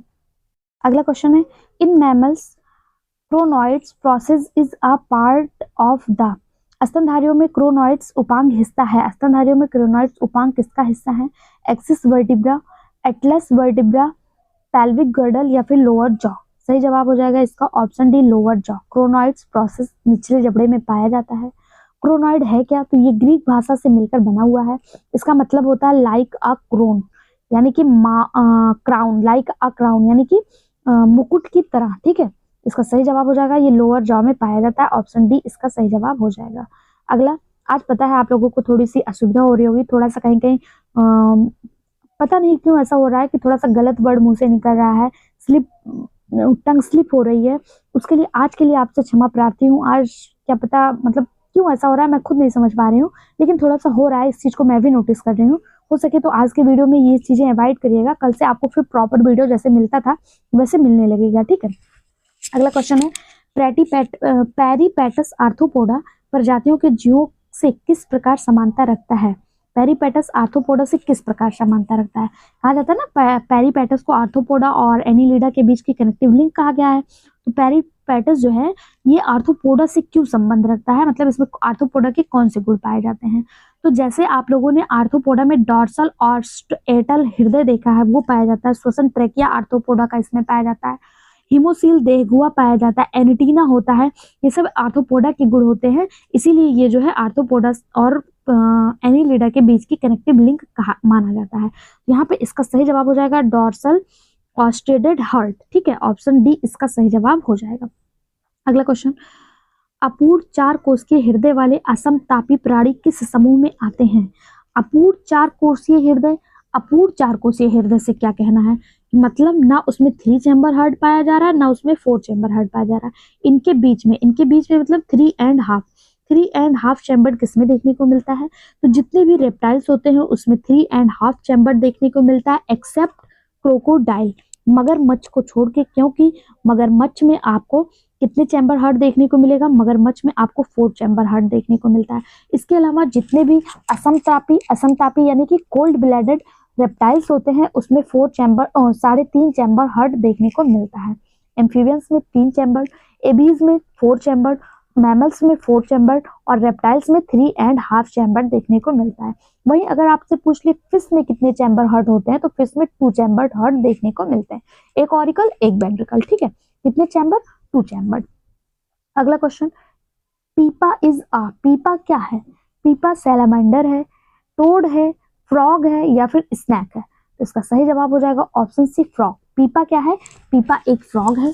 इसको सूरीनाम टोड या फिर स्टार फिंक्स टोड के नाम से भी जाना जाता है। क्यों?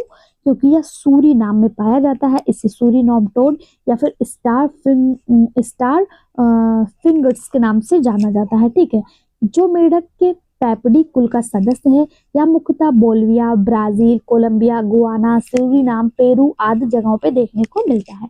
पीपा है क्या? एक फ्रॉग है। इसका और कॉमन नेम क्या है? सूरीनाम टोड या फिर स्टार विंग टोड। ठीक, ऑप्शन सी सही जवाब।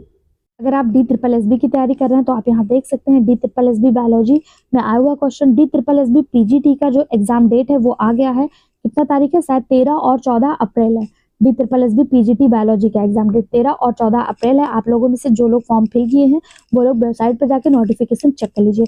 PGT का भी आ गया है, उसका डेट मुझे याद नहीं आ रहा है, लेकिन PGT का जो डेट है वो 13 और 14 अप्रैल है। ठीक है, आपके लिए उसमें भी बहुत ज़्यादा हेल्पफुल होने वाली है, तो आप इसके लिए भी DSSB के लिए भी इस वीडियो को देखते रहिए। देखिए ये क्वेश्चन भी आपका DSSB में आया हुआ क्वेश्चन है the foot of birds has, पक्षी के पाद के होते हैं 3 अंगुलियां, 4 अंगुलियां, 5 अंगुलियां या फिर 1 अंगुली। पक्षी के जो फुट्स होते हैं उसमें कितनी फिंगर्स होते हैं? तो इसका सही जवाब हो जाएगा ऑप्शन सी 4 फिंगर्स। पक्षियों में जो उनका अग्रपाद होता है, आगे वाला पैर होता है, वो पंखों में रूपांतरित हो जाता है।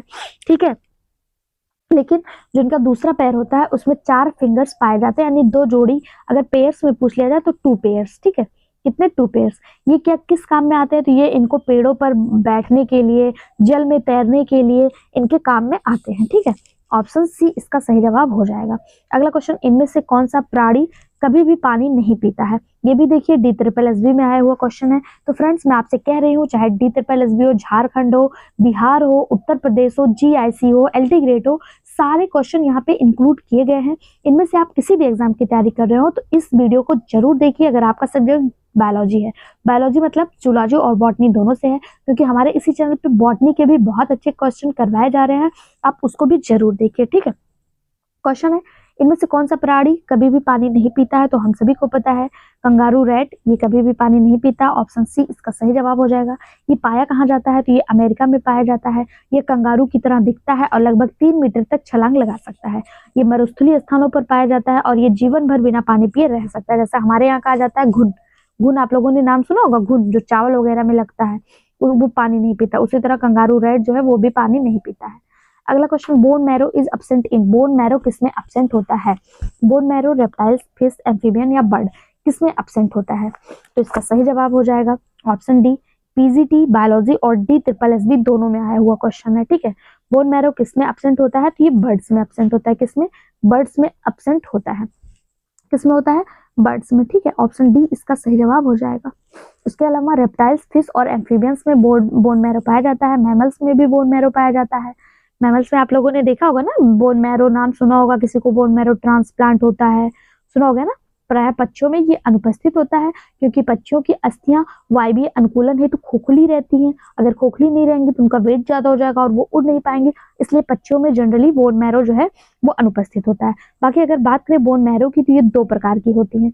कैसी? 2 प्रकार की। एक होता है रेड बोन मैरो और एक होता है आपका येलो बोन मैरो। कैसा? Yellow bone marrow. Red bone marrow क्या करते हैं? रेड बोन मैरो नाम से स्पष्ट हो रहा है, तो ये ब्लड के निर्माण में सहायता करते हैं। किसमें? ब्लड के निर्माण में। और अगर बात करें येलो बोन मैरो क्या करते हैं, तो ये जो येलो कलर होता है ना, इनमें फैट की वजह से आता है, क्योंकि ये फैट का स्टोर करते हैं, स्टोरेज ऑफ फैट के लिए जिम्मेदार होते हैं, इसलिए इनका कलर येलो होता है। ठीक है, और ये ब्लड निर्माण करते हैं इसलिए इनका कलर रेड होता है। ठीक, तो इसका सही जवाब ऑप्शन डी, बर्ड्स में बोन मैरो नहीं पाया जाता है। अगला question, Which of the following is a function of air bladder? वायु आशय का निम्नलिखित में से कौन सा कार्य नहीं है? मतलब एयर ब्लैडर का कौन सा कार्य नहीं है? श्वसन, sound production, बायोंट float, all of above. तो अगर हम बात करें एयर ब्लैडर की, तो ये मुख्यतः बोनी फिशों में देखने को मिलती है। झारखंड डाइट में आया हुआ क्वेश्चन है। ठीक है, एयर ब्लैडर किसमें देखने को मिलती है? बोनी फिशों में। और ये क्या करती है? बोनी फिशों के आहार नाल के ऊपर हवा से भरी एक गुहा होती है जो अधिक गहराई तक बायोंसी को नियंत्रित करती है, श्वसन तथा ध्वनि उत्पादन में भी भाग लेती है। यानी कि इसके जो कार्य है वो तीनों हो जाएंगे, रिस्पायरेशन, साउंड प्रोडक्शन और बायोंट फ्लोट। ये किसमें देखने को मिलती है? बोनी फिशेस में। इंपॉर्टेंट मार्क करिएगा इस क्वेश्चन को, क्योंकि एयर ब्लैडर से हो सकता है कि हम रिस्पायरेशन मार्क करके चले आए, लेकिन ये बायोंसी भी देती है और साउंड भी प्रोड्यूस करती है। ऑप्शन डी इसका सही जवाब हो जाएगा। झारखंड डाइट पीजीटी बायोलॉजी 2014 में आया हुआ क्वेश्चन है। हाल फिलहाल किसी भी एग्जाम में ये रिपीट हो सकता है, क्योंकि आप सभी को पता है आयोग हमेशा प्रीवियस ईयर, किसी स्टेट के प्रीवियस ईयर उठाकर ही क्वेश्चन जो है रिपीट करता रहता है। अगला क्वेश्चन, निम्नलिखित में से मछली की कौन सी संरचना मेढक के फेफड़े में समझाता है? Gill pouch, swim bladder, stomach या फिर बुकलम्स। इसका सही जवाब हो जाएगा स्विम ब्लैडर। ऑप्शन बी इसका सही जवाब हो जाएगा। स्विम ब्लैडर जो है ये मछली की संरचना है और ये मेढक के फेफड़े के समान होती है। ऑप्शन बी इसका सही जवाब हो जाएगा। मछलियों में पाया जाता है एयर ब्लैडर या स्विम ब्लैडर, ये ठीक उसी तरह दिखता है जैसे मेढक का फेफड़ा दिखता है। ओके, इसी को एयर ब्लैडर भी कहते हैं। अगला question, parotid gland are present in which group of the following animals? Parotid gland किसमें पाया जाता है? छिपकली, टोड्स, कॉकरोच या फ्रॉग। पैरोटिड ग्लैंड किसमें पाया जाएगा? तो पैरोटिड ग्लैंड क्या होती है? पैरोटिड ग्लैंड जो होती है ना, ये विषैली होती है। पैरोटिड ग्लैंड हमेशा क्या होती है? विषैली होती है। तो आपको छिपकली जो है जनरली विषैला नहीं देखने को मिलता है। टोड्स, जिसे आप मेढक की एक प्रजाति मानते हैं, इनकी जो त्वचा होती है वो ऊपर से खुरदरी होती है। जो गंदा वाला मेढक होता है, पीली पीली ऐसे से उभार दिखती है उनके शरीर पे, यही पैरोटिड ग्लैंड का रूपांतरण होते हैं। ठीक है, और ये विषैली ग्लैंड होती है, ये टिम्पैनम के पीछे स्थित होती है। ठीक, ऑप्शन बी इसका सही जवाब हो जाएगा। ये किसमें पाया जाएगा? टोड्स में देखने को मिलता है। जीआईसी बायोलॉजी 2015 में पूछा गया क्वेश्चन है। जनरली लोग छिपकली मार करके चलाएंगे, लेकिन छिपकली इसका सही जवाब नहीं है। पैरोटिड ग्लैंड विष को स्टोर करती है, अपने पास पॉइजन रखती है, और जनरली छिपकलियां पॉइजनस नहीं होती हैं। ठीक, पे देखिए टोड्स का बहुत प्यारा सा आपके सामने डायग्राम बना हुआ है। ये टोड है और यहाँ पे आप देख पा रहे होंगे आपको पैरोटिड ग्लैंड कहाँ पे दिख रही है? इसका पैरोटिड ग्लैंड ये देखिए, ये इसके टिम्पैनम के ठीक ऊपर इसका पैरोटिड ग्लैंड है। ठीक है, यही इसका पैरोटिड ग्लैंड है। अगला क्वेश्चन, निम्नलिखित अब आप डायग्राम देख लिए ना, अब आपको पैरोटिड ग्लैंड जब आप कहीं आ जाएगा तो आपको ये डायग्राम याद आ जाएगा, लेकिन आप इतना ध्यान दीजिएगा ये फ्रॉग नहीं है, ये टोड है। ठीक है, क्या है? टोड है। अगला क्वेश्चन, निम्नलिखित मछलियों में से किसमें सबसे कम ऑक्सीजन धारण क्षमता होती है? किसमें सबसे कम ऑक्सीजन धारण क्षमता होती है? हिमनील, तूफा, टूना, मैकेरल या फिर हिल्सा? सही जवाब हो जाएगा इसका ऑप्शन डी, जीआईसी में आया हुआ क्वेश्चन है। हिल्सा मछली, इसमें सबसे कम ऑक्सीजन धारण की क्षमता होती है। ये वातावरण से 30 से 40% ऑक्सीजन सीधा प्राप्त करते हैं। सॉरी, हाँ, इसका सही जवाब हिल्सा मछली। हिल्सा मछली में सबसे कम होता है। अगर सबसे अधिक पूछ ले तो हिम फिश में होता है, आइस फिश में सबसे अधिक होता है। कितना? 30 से 40% ये सीधे ऑक्सीजन ले लेते हैं। लेकिन हिल्सा मछली जो है ये जनरली बांग्लादेश में पाई जाने वाली महत्वपूर्ण मछली है। इसमें एयर सैक का अभाव होता है, इसलिए ये ऑक्सीजन बहुत कम धारण कर पाते हैं। इसीलिए जब हिल्सा मछली को पानी से बाहर निकाल दिया जाता है तो ये तुरंत ही मर जाते हैं, क्योंकि ये अपने पास ऑक्सीजन स्टोर करके नहीं रख पाते। क्यों नहीं रख पाते हैं? क्योंकि इनमें एयर सैक जो है वो जनरली नहीं पाया जाता है। ठीक है, और वहीं हिम फिश जो है, आइस फिश जो है, ये सबसे अधिक ऑक्सीजन अपने पास स्टोर कर लेती है। ठीक है, अगला क्वेश्चन, पेरिऑप्थैलेमस मीन विषयक निम्नलिखित कथनों पर विचार कीजिए। पेरिऑप्थैलेमस मछली के बारे में आपको बताना है। या पानी के अंदर डालने पे डूब जाती है? गलत है, कोई भी मछली पानी के अंदर डालने पे डूबती नहीं है। दूसरा, यह अपने अंश पंख से चल सकती है, यानी वॉक विद इट्स पैरोटल फिन, बिल्कुल सही बात है। पेक्टोरल फिन, बिल्कुल सही बात है। इलास्मो बैंकर फिश है, इलास्मो ब्रैंक फिश है, बिल्कुल सही जवाब है। दूसरा और तीसरा इसका बिल्कुल सही जवाब हो जाएगा, 2 और 3। ठीक है, अगला क्वेश्चन, तो इसका सही जवाब ऑप्शन बी हो जाएगा, 2 और 3 इसका सही जवाब है। ठीक है, जीआईसी में आया हुआ क्वेश्चन है। अगला, renal porter system is absent in, renal porter system किसमें एब्सेंट होता है? ऑप्शन, उभयचर यानी एम्फीबियंस, रेप्टाइल्स, बर्ड्स या फिर बात करें मैमल्स, किसमें रीनल पोर्टल सिस्टम एब्सेंट होता है? देखिए, जो मैमल्स होते हैं ना, उनका रीनल पोर्टल सिस्टम जो है वो गुर्दे में परिवर्तित हो जाता है, किडनी में परिवर्तित हो जाता है, इसलिए उसमें रीनल पोर्टल सिस्टम जो है वो नहीं पाया जाता है। इसमें क्या पाया जाता है? पूर्ण विकसित किडनी पाई जाती है। ठीक है, रीनल पोर्टल सिस्टम मछली, उभयचर्स में विकसित होता है, या तंत्र पक्षियों और सरीसृपों में भी पाया जाता है, सॉरी, लेकिन यह मैमल्स में नहीं पाया जाता है। ठीक है, इसका कार्य क्या होता है? रक्त को गुर्दे की ग्लोमेरुली से पेरिट्यूबुलर प्लेक्सस तक पहुंचाना होता है। ठीक है, अगला क्वेश्चन, चमगादड़ किस वर्ग में आते हैं? तो चमगादड़ हम सभी को पता है ये मैमल्स में आते हैं। जीआईसी का सबसे इजी क्वेश्चन जीआईसी में पूछा गया, चमगादड़ किस वर्ग में आते हैं? तो ये मैमल्स में आते हैं। ये उल्टा लटकते हैं, उड़ते हैं, लेकिन इसमें मेमोरी ग्लैंड पाई जाती है, इसलिए मैमल्स में आते हैं। पक्षियों की बात उड़ते हैं, लेकिन ये मेमोरी ग्लैंड पाए जाने की वजह से मैमल्स में आते हैं। अगला, मीठे जल की मछलियां सामना करती हैं, मीठे जल की मछलियां किसका सामना करती हैं? जल अधिकता के खतरे का, जल की कमी के खतरे का, जल दाब की अधिकता के खतरे का, या फिर शर्करा के स्तर के खतरे का? तो सही जवाब हो जाएगा इसका ऑप्शन डी, शर्करा के स्तर के खतरे का। मीठे जल की जो मछलियां होती हैं उनमें जनरली ग्लूकोज लेवल जो है वो कम रहता है, इसलिए इसका सही जवाब हो जाएगा ऑप्शन डी, मीठे जल की मछलियां प्रायतः शर्करा के स्तर की कमी के खतरे का सामना करती हैं। ऑप्शन डी इसका सही जवाब जीआईसी में आया हुआ क्वेश्चन है। अगला, आर्कियोपेट्रिक्स के बारे में क्या सत्य है? आर्कियोपेट्रिक्स के बारे में क्या सत्य है? तो आर्कियोपेट्रिक्स हम लोगों ने देखा था, इसे सरीसृप और बर्ड्स के बीच की कनेक्टिव लिंक कहा जाता है। ऑप्शन डी इसका सही जवाब हो जाएगा। एडनर वैगनर ने इसकी खोज 1861 में की थी। अगला क्वेश्चन, एक स्तनधारी जो अंडे देता है, कौन सा स्तनधारी अंडे देता है? तो हम लोगों ने देखा था प्लेटिपस, डकबिल प्लेटिपस या फिर इकाइडना, ये अंडे देता है, इन्हें ओविपेरस कहा जाता है। अगला क्वेश्चन, किसकी अस्थियों में हैवर्सियन तंत्र पाया जाता है, यानी हैवर्सियन सिस्टम किसमें पाया जाता है? हैवर्सियन सिस्टम मैमल्स में देखने को मिलता है। ये पीजीटी में आया हुआ क्वेश्चन, सही जवाब ऑप्शन डी हो जाएगा। हैवर्सियन सिस्टम किसमें देखने को मिलता है? मैमल्स में देखने को मिलता है। ठीक है, सही जवाब ऑप्शन डी। अगला क्वेश्चन, मेढक और खरगोश की खोपड़ी, मेढक और खरगोश की खोपड़ी कैसी होती है? तो मेढक और खरगोश की खोपड़ी जो है वो डाइकॉन्ड्राइलिक होती है। कैसी? डाइकॉन्ड्राइलिक होती है। ना सिर्फ मेढक और खरगोश की, बल्कि मनुष्य और जितने भी अन्य स्तनधारी हैं सबके जो स्कल्स होते हैं वो डाइकॉन्ड्राइल होते हैं। ठीक है, ऑप्शन ए इसका सही जवाब हो जाएगा। झारखंड डाइट में आया हुआ क्वेश्चन है। ब्लेनोग्लॉसस को सामान्यतः जाना जाता है, यानी ब्लेनोग्लॉसस को किस नाम से जाना जाता है? तो ब्लेनोग्लॉसस जो है ये किस फाइलम से संबंधित है? तो ये कॉर्डेटा के ही हेमिकॉर्डेटा या फिर सिफेलोकॉर्डेटा किसमें आता है? आप लोग बताइए, ब्लेनोग्लॉसस किससे संबंधित है? ब्लेनोग्लॉसस को सामान्यतः टंगवार्म के नाम से जाना जाता है। इसका शरीर बेलनाकार होता है। प्रोबोसिस, इसका शरीर जो है प्रोबोसिस कॉलर और ट्रंक में डिवाइड होता है। इसे टंगवार्म के नाम से जाना जाता है। ऑप्शन डी इसका सही जवाब हो जाएगा। अगला क्वेश्चन, आपको कमेंट बॉक्स में बताना है कि ये किस सब फाइलम से बिलोंग करता है। ठीक है, अगला, which animals is egg laying mammals, कौन सा प्राणी अंडा देने वाला है? तो अंडा देने वाला कौन सा है? अभी हम लोगों ने देखा था अंडा देने वाला कौन सा था, तो यहाँ पे तो प्लेटिपस दिया ही नहीं। अब आपको इनमें से बताना है कौन सा अंडा देने वाला स्तनधारी है। ऑप्शन दिया है डाइडेल्फिस, माइक्रोपस, टोरोपस या फिर टैंकीग्लोसस। तो इसका सही जवाब हो जाएगा टैंकीग्लोसस। टैंकीग्लोसस ये अंडा देने वाला स्तनधारी होता है।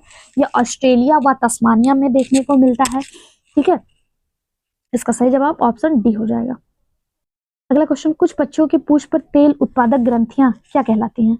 कुछ पक्षियों के पूंछ पर तेल उत्पादक यानी कि जो कुछ बर्ड्स होते हैं, बर्ड्स के पंख पे ऑयल सिक्रेटिंग ग्लैंड पाया जाता है, वो क्या कहलाता है? तो वो प्रीन ग्लैंड कहलाते हैं। क्या कहलाते हैं? प्रीन ग्लैंड, या इन्हीं को यूरोपीजियल ग्लैंड के नाम से भी जाना जाता है। ये ऑयल क्यों सिक्रेट करती है? जिससे इनका जो पंख है वो चमकदार बना रहे, और चमकदार के साथ साथ इस पर जल ना रुके, जल टिक ना सके। ऑयल से जल स्लिप कर जाता है ना, यानी कि ये जल अवरोधी बनाने के लिए ये इसमें ऑयल सिक्रेट होती है। इसी को यूरोपीजियल ग्लैंड या फिर प्रीन ग्लैंड के नाम से जाना जाता है। ऑप्शन ए इसका सही जवाब हो जाएगा। अगला, यूरोकॉर्डेट्स में उत्सर्जन होता है। यूरोकॉर्डेट्स में उत्सर्जन किसके द्वारा होता है? यूरोकॉर्डेट्स में उत्सर्जन न्यूरल ग्लैंड, पाइलोरिक ग्लैंड तथा नेफ्रोसाइट के द्वारा होता है। ऑप्शन डी इसका सही जवाब हो जाएगा। वीडियो थोड़ी लंबी हो रही है इसलिए फटाफट से खत्म करते हैं। अगला क्वेश्चन है, हेमिकॉर्डेट्स में प्रजनन मुख्यतः होती है। हेमिकॉर्डेट्स में प्रजनन किसके द्वारा होता है? तो सेक्सुअल रिप्रोडक्शन के कारण होता है।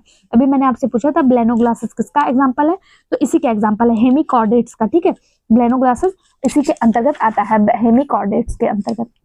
नेक्स्ट क्वेश्चन, मछलियों में किस प्रकार का ब्रिक पाया जाता है, यानी किडनी मछलियों में किस प्रकार की पाई जाती है? तो मछलियों में मेसोनेफ्रॉन्स किडनी पाई जाती है, मेसोनेफ्रिक किडनी पाई जाती है।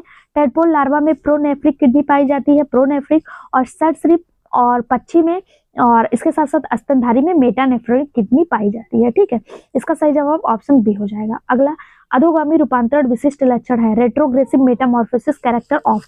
रेट्रोग्रेसिव मेटामॉर्फोसिस किसमें देखने को मिलता है? तो रेट्रोग्रेसिव मेटामॉर्फोसिस हर्डमानिया में देखने को मिलता है। हर्डमानिया किसका एनिमल है? तो हर्डमानिया यूरोकॉर्डेटा से संबंधित है। इसमें रेट्रोग्रेसिव मेटामॉर्फोसिस देखने को मिलता है। इसमें टैडपोल से वयस्क में विकास के दौरान कुछ अंग जो है वो संकुचित होकर विलुप्त हो जाते हैं। इसी को रेट्रोग्रेसिव मेटामॉर्फोसिस कहा जाता है। ये किसमें देखने को मिलता है? हर्डमानिया, बोट्राइलस, इसमें देखने को मिलता है और ये यूरोकॉर्डेटा से संबंधित है। ऑप्शन ए इसका सही जवाब हो जाएगा। अगला क्वेश्चन, कुत्ते का दंत सूत्र क्या है, यानी डॉग का डेंटल फॉर्मूला पूछा है। डॉग का डेंटल फॉर्मूला क्या होता है? तो डॉग का जो डेंटल फॉर्मूला होता है वो 3142, एक मिनट लिख भी नहीं रहा, होता है 3142, 3142 अपॉन 3143, 3142 अपॉन 3143, ये जो है इसका डेंटल फॉर्मूला होता है। 3142 अपॉन 3142 ये किसका होता है? डॉग का डेंटल फॉर्मूला होता है। तो इसका सही जवाब ऑप्शन डी हो जाएगा। नेक्स्ट क्वेश्चन, डेंटल फॉर्मूला आप काऊ पूछ लिया, डेंटल फॉर्मूला से भी क्वेश्चन एग्जाम में देखने को मिलते हैं। काऊ का डेंटल फॉर्मूला पूछा है। काऊ का डेंटल फॉर्मूला क्या होता है? तो काऊ का डेंटल फॉर्मूला जो होता है 1033 अपॉन जो है 0033 होता है। ये किसका होता है? काऊ का डेंटल फॉर्मूला होता है। एक मिनट रुक जाइए, काऊ का डेंटल फॉर्मूला क्या होता है? काऊ का डेंटल फॉर्मूला होता है 0033 अपॉन 3133, यानी कि ऑप्शन ए इसका सही जवाब हो जाएगा। ये काऊ का डेंटल फॉर्मूला होता है। ठीक है, वही अगर आपसे हाथी का डेंटल फॉर्मूला पूछा जाए, हाथी का क्या होता है?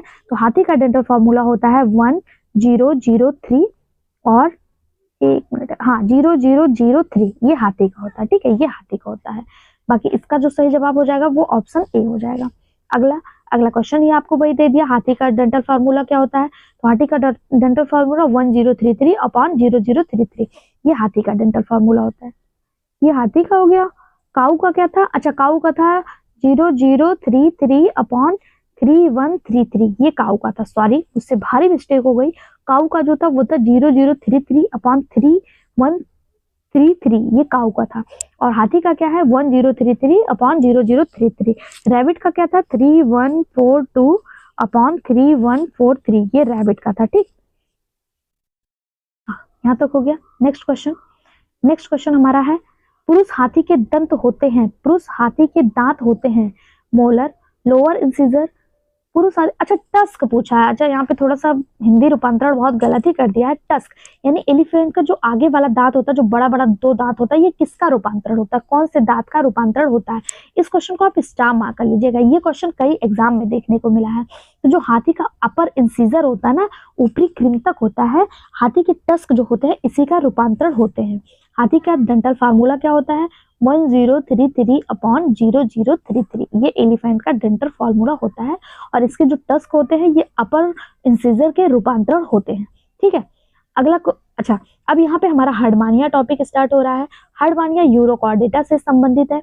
अब हम इसके ये भी कॉर्डेटा का ही मेंबर है लेकिन ये यूरोकॉर्डेटा का है। ठीक है, अब हम इसके इंपॉर्टेंट क्वेश्चन कल के वीडियो में देखेंगे, हर्डमानिया ब्लेनोग्लासेस वगैरह की। तो आज हेलो दोस्तों, मैं अनामिका सिंह स्वागत करती हूँ आप सबका आपके यूट्यूब चैनल नॉलेज कॉर्नर में। फ्रेंड्स, जूलॉजी की इस क्लास में आज का जो हमारा टॉपिक है वो हम पढ़ेंगे हर्डमानिया। हर्डमानिया किस फाइलम से संबंधित है, तो ये फाइलम कॉर्डेटा के सब फाइलम यूरोकॉर्डेटा से संबंधित है।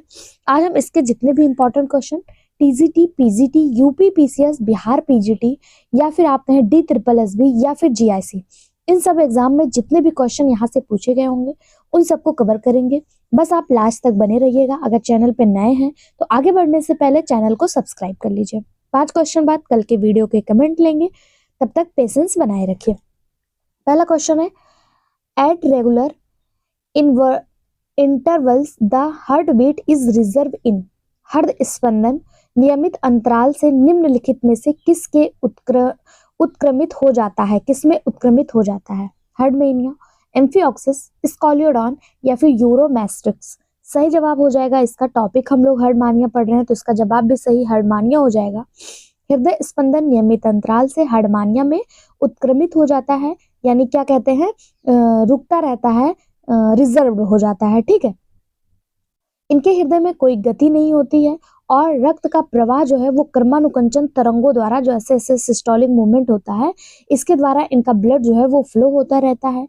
नियमित अंतराल पर रिजर्व पेरिसिस्टोलिक, इसी को क्रमाकुंचन को पेरिसिस्टोलिक मूवमेंट कहते हैं। ठीक है, इसके द्वारा जो ब्लड है वो अपनी दिशा भी परिवर्तित करती रहती है और जो है पूरे बॉडी में पहुंचती रहती है। हर्डमानिया का ये एक स्पेशल फीचर होता है, इसे इंपॉर्टेंट मार्क करिएगा। ऑप्शन ए इसका सही जवाब हो जाएगा। पीजीटी 2021 में पूछा गया क्वेश्चन था। अगला क्वेश्चन है, the excretory organ of Herdmania is. Herdmania का उत्सर्जी अंग कौन सा है। Green gland, coxal gland, neural gland या फिर ऑर्गन ऑफ बोजेनस। हर्डमानिया का स्क्रीटरी ऑर्गन पूछा है और स्क्रीटरी ऑर्गन से क्वेश्चन पूछे जाते हैं। जैसे मैंने आपको फाइलम प्रोटोजोआ, पोरीफेरा और सिलेंट्रेटा यहाँ तक बताया कि कोई भी, और टीनोफोरा इंक्लूडिंग टीनोफोरा तक कोई भी स्क्रीटरी ऑर्गन देखने को नहीं मिला था। फर्स्ट टाइम ऑर्गन जो है वो देखने को मिला था हमें प्लेटीहेल्मिन्थीज में, वो भी ऑर्गन सिस्टम नहीं था, केवल ऑर्गन था, वो भी फ्लैम सेल के रूप में। इसका स्क्रीटरी ऑर्गन जो था वो फ्लैम सेल था। अगर आपसे पूछा जाए पहली बार ऑर्गन देखने को कहाँ मिला, तो वो प्लेटीहेल्मिन्थीज में देखने को मिला था। ठीक है, और यहाँ पे आपसे पूछा जा रहा है हर्डमानिया का उत्सर्जी अंग। हर्डमानिया कॉर्डेटा का एनिमल है तो इसका उत्सर्जी अंग थोड़ा डेवलप ही होगा। इसका जो उत्सर्जी अंग होता है ये इसके मस्तिष्क, ये इसका ब्रेन है मान लीजिए, इसके ब्रेन के ठीक ऊपर एक तंत्रिका ग्रंथि होती है जिसे न्यूरल ग्लैंड कहा जाता है। यहीं पे इसका उत्सर्जी अंग जो है वो मौजूद होता है। यानी कि आप कहें जैसे हम लोग देखते हैं एनस वाला भाग जनरली पोस्टीरियर एंड में होता है, लेकिन ये इसके मस्तिष्क के ठीक पीछे होता है। ठीक है, इसे न्यूरल ग्लैंड कहा जाता है और यही इसका स्क्रीटरी ऑर्गन होता है। ये होता कैसा है, तो ये भूरे रंग का होता है। कैसा होता है, भूरे रंग का होता है और इसका व्यास जो है वो 4x1 मिलीमीटर का होता है। यह शाखाओं वाली नलिकाओं को दर्शाता है। हम सभी को पता है न्यूरल ग्लैंड अपने आप में कई सारी शाखाएं निकालती हैं। ठीक है, इस ग्रंथि को उत्सर्जन अंग के रूप में जाना जाता है।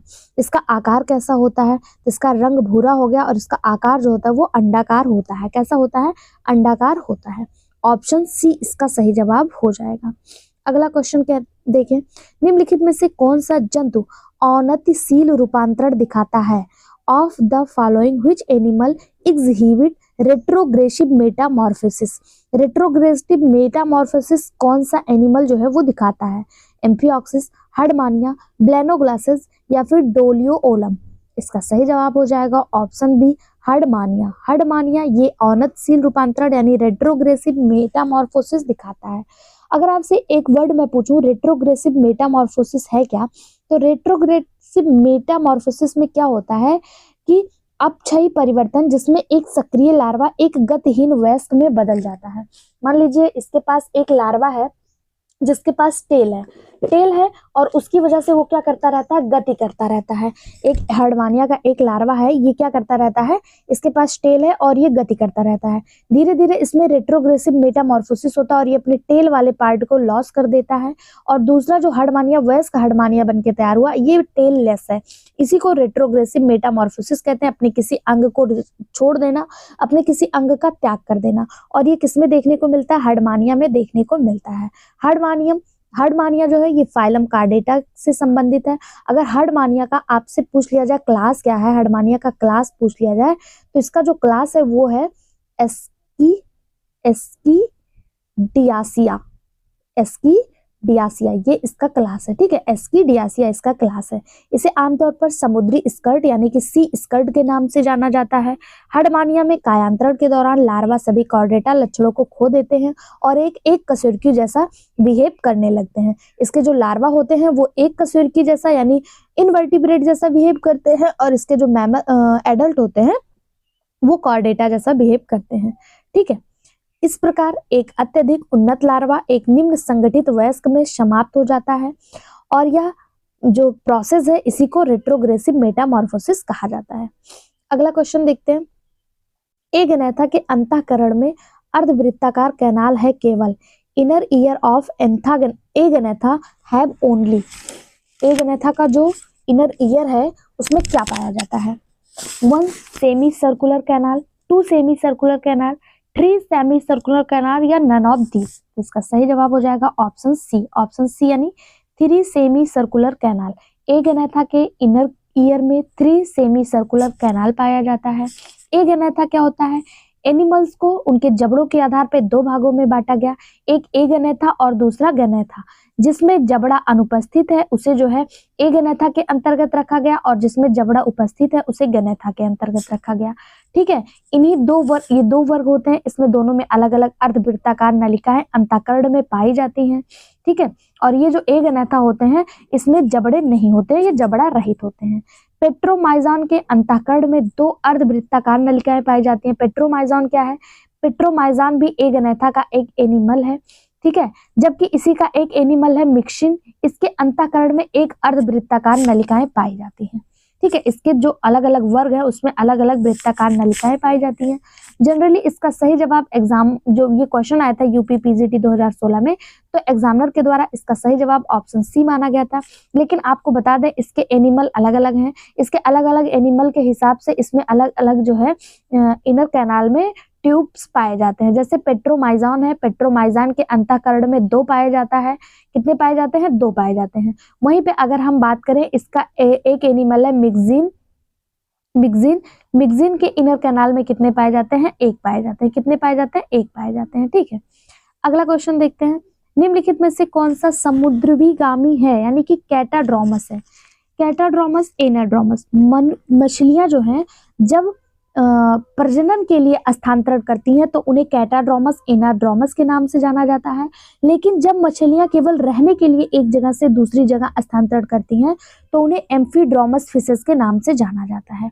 ठीक है, अब बात करेंगे कि जब मछलियां प्रजनन के लिए स्थानांतरण करेंगी एक जगह से दूसरी जगह तो उन्हें कैटाड्रोमस और एनाड्रोमस कब कहा जाएगा। यहाँ पे एग्जाम्पल में आपको कैटाड्रोमस पूछा गया है, लेकिन हम एनाड्रोमस को भी समझते हुए चलेंगे। ठीक है, वे मछलियां जो स्वच्छ जल से समुद्र की ओर प्रस्थान करेंगी यानी फ्रेश वाटर से सी की ओर प्रस्थान करेंगी, किसके लिए, ध्यान दीजिएगा, केवल प्रजनन के लिए। ठीक है, किसके लिए, प्रजनन के लिए यानी रिप्रोडक्शन के लिए। तब वो क्या कहलाएंगी, फ्रेश जल से सी वाटर में प्रस्थान करने वाली मछलियां, साल्ट वाटर, सी वाटर, मैराइन वाटर, कुछ भी कह लीजिए, जाने वाली मछलियां क्या कहलाएंगी, कैटाड्रोमस कहलाएंगी। क्या कहलाएंगी, कैटाड्रोमस कहलाएंगी। और वो मछलियां जो फ्रेश वाटर सी वाटर से फ्रेश वाटर की तरफ जाएंगी, किसके लिए, रिप्रोडक्शन के लिए वो मछलियां क्या कहलाएंगी, एनाड्रोमस कहलाएंगे। क्या कहलाएंगे? एनाड्रोमस कहलाएंगे। बहुत इंपॉर्टेंट चीज है, इसको आप ध्यान दीजिएगा। अगर आपसे पूछा जाए कैटाड्रोमस का एग्जाम्पल, तो कैटाड्रोमस का एग्जाम्पल जैसे अमेरिकी ईल हो गया, जो आपको ऑप्शन सी में दिया हुआ है। इसके अलावा एनाड्रोमस का ऑप्शन, तो एनाड्रोमस के ऑप्शन में साल्मोना, हिल्सा, ये सभी आते हैं। ठीक है, अगला एक चीज हम लोगों ने और देखा था, एम्फीड्रोमस। एम्फीड्रोमस फिशेस क्या होती हैं? तो वे मछलियां जो समुद्र से स्वच्छ जल की ओर जाती हैं, स्वच्छ जल से मतलब और स्वच्छ जल से समुद्र की ओर, यानी दोनों दिशाओं में आती हैं। यानी कि समुद्र से सी वाटर से फ्रेश वाटर और फ्रेश वाटर से सी वाटर, सी वाटर से फ्रेश वाटर और फ्रेश वाटर से सी वाटर, दोनों दिशाओं में आवागमन करती हैं। तो वो मछलियां क्या कहलाती हैं? ऐसी मछलियां एम्फीड्रोमस स्पीशीज कहलाती हैं। यहाँ पे पूछा कैटाड्रोमस, तो कैटाड्रोमस क्या हो गया? हम लोगों ने देखा कैटाड्रोमस जो होती हैं ये फ्रेश वाटर से सी वाटर की तरफ जाती हैं। FSC आप याद कर लीजिए, FSC, फ्रेश वाटर से सी वाटर इक्वल टू कैटाड्रोमस, FSC। या फिर ऐसे याद करिए, सी वाटर से फ्रेश वाटर, एनाड्रोमस, SFA। देखिए आप इसको एक तरह से और याद कर सकते हैं। अगर आप इससे याद करेंगे तो इंग्लिश के अल्फाबेट के घटते क्रम, पहले S आता है, फिर F आता है, फिर A आता है, ऐसे भी याद कर सकते हैं। ठीक है, उसका सही जवाब जैसे भी आपको याद हो पाए याद कर लीजिए। इंपॉर्टेंट क्वेश्चन है, यहाँ से क्वेश्चन हर एग्जाम में देखने को मिलता है। अगला क्वेश्चन है कैल्सीट्रियल। अच्छा, 5 क्वेश्चन कंप्लीट हो गए। ठीक है, अब हम लोग कमेंट ले लेते हैं, क्योंकि आपके कमेंट हमारे लिए बहुत ज्यादा महत्वपूर्ण है। अभी बहुत सारे क्वेश्चन हमारे पास बचे हैं, बस आप हमारे साथ जुड़े रहिए। हमारे पास आप लोगों के वैल्यूएबल कमेंट हैं, जिसमें कमेंट आया हुआ है नाइस क्लास, वैदेही कुमारी का। इन्होंने साइंस वाले क्लास, साइंस का मैंने एक मैराथन क्लास बनाया था, जिसमें मैंने 9th 10th बिहार पीजीटी में जो भी क्वेश्चन पूछा, बिहार टीजीटी में साइंस के जो भी क्वेश्चन आए थे, उसमें हमने हिंदी वाला पोर्शन यानी लैंग्वेज वाला पोर्शन, जीएस जीके का पोर्शन और इसके साथ साथ साइंस के पोर्शन को कंप्लीट किया। लगभग 2 घंटे का ये वीडियो है। आप लोग अगर देखना चाहते हैं तो इसी चैनल पे आपको मिल जाएगा, जाकर जरूर देखिए। इसके अलावा आया हुआ है नीलम यादव जी का कमेंट, इन्होंने बॉटनी के क्लास पे भेजा है। इसी चैनल पे बॉटनी के भी क्लासेस चलते हैं, आप उन्हें भी देख सकते हैं। अक्षय कुमार जी ने बॉटनी के क्लास पे भेजा है। BWU इन्होंने बॉटनी के क्लास पे भेजा है। और उसके अलावा नेहा कुमारी का आया है हमारे इसी चैनल पे social science, Bihar TRE exam के लिए सोशल साइंस की भी तैयारी करवाई जा रही, प्रीवियस ईयर क्वेश्चन और नए क्वेश्चन को मिलाकर। इसमें नेहा कुमारी जी का आया, आप चाहे तो उन वीडियो से भी जुड़ सकते हैं। इसके बाद बबीता पटेल का आया है। रमेश केवाल इन्होंने भेजा है बीपीएससी तैयारी की। मैंने आपको लाइव सेशन के माध्यम से अपडेशन दिया था कि बीपीएससी तैयारी में 1 स्टूडेंट 1 कैंडिडेट डिमांड को मान लिया, मतलब 1 कैंडिडेट 1 रिजल्ट डिमांड को मान लिया गया है। उस पर कमेंट आया है, इन्होंने लिखा सचिन सर के क्लास बिहार स्पेशल करवा दीजिए। तो राम केवल जी आपको बता दें, हमारे इसी चैनल पे जो सचिन सर की बुक है उसके सारे क्वेश्चन, सारे सब्जेक्ट के सारे क्वेश्चन करवा दिए गए हैं। आपको प्लेलिस्ट भी प्रोवाइड करवा दिया गया है, कमेंट बॉक्स में आप जो है वहां से चेक कर सकते हैं। इसके अलावा किरण गौतम जी, नीलम यादव जी, मनु अंसारी जी, ये लोग कंटिन्यू हमारे साथ बने रहते हैं। आज हमारे पास नया कमेंट आया लीला कुमारी जी का, राम केवल जी का और इसके अलावा बबीता पटेल जी, ये लोग नए स्टूडेंट हैं, अक्षय कुमार जी का। और बाकी अगर बात करें नीलम यादव, मनु अंसारी, BWU, ये लोग कंटिन्यू हमारे साथ कमेंट बॉक्स में बने रहते हैं। इसी तरह आप भी हमारे कमेंट बॉक्स में रेगुलर जुड़िए, आपके कमेंट का हमें इंतजार रहता है। जिस तरह आपको हमारे वीडियो का इंतजार रहता है, उसी तरह हम आपके कमेंट का भी इंतजार करते हैं। आपका कमेंट हमारे लिए उतने ही वैल्यूएबल है जितना आपके लिए वीडियो। आप लोग चाहें तो आज के वीडियो पे कमेंट कर सकते हैं। जो प्रीवियस ईयर क्वेश्चन सेट करवाया जा रहा है वो आपको हर सैटरडे संडे मिलता रहेगा, उसके लिए आपको वेट करना पड़ेगा। आप एक चीज आपसे और पूछना था, जो प्रीवियस ईयर क्वेश्चन करवाया जा रहा है उसमें लैंग्वेज और जीएस जीके और उसके साथ सब्जेक्ट तीनों ही करवाया जा रहा है, क्या तीनों करवाया जाए या फिर केवल ये दोनों, ये लैंग्वेज का हटा दिया जाए? आप लोग जैसा चाहते हैं कमेंट बॉक्स में अपनी राय जरूर दीजिएगा, हम वेट करेंगे। ठीक है, क्वेश्चन अगला देखते हैं। क्वेश्चन है आपके सामने, कैल्सीट्रियल क्या है?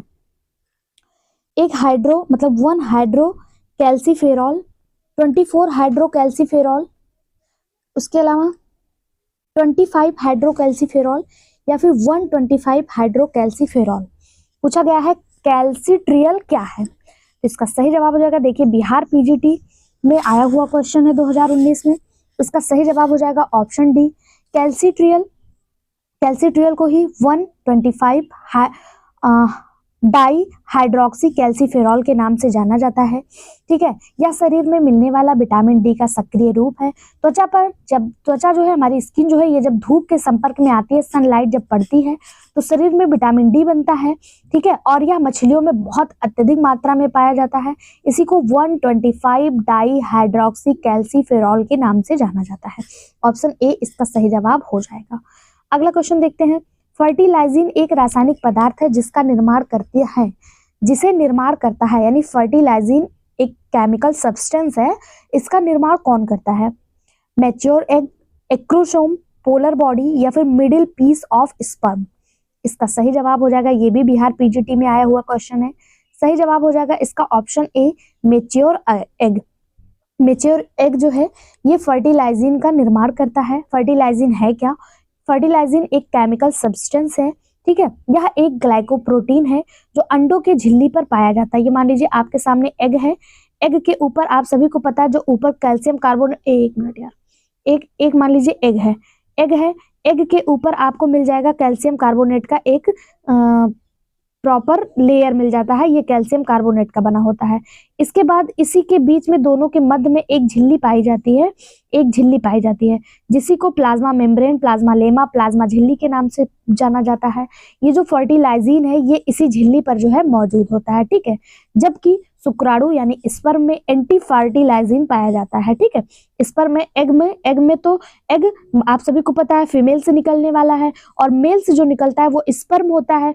स्पर्म में क्या पाया जाता है? स्पर्म में एंटी फर्टिलाइजिन पाया जाता है। ठीक है, इसका सही जवाब ऑप्शन ए हो जाएगा।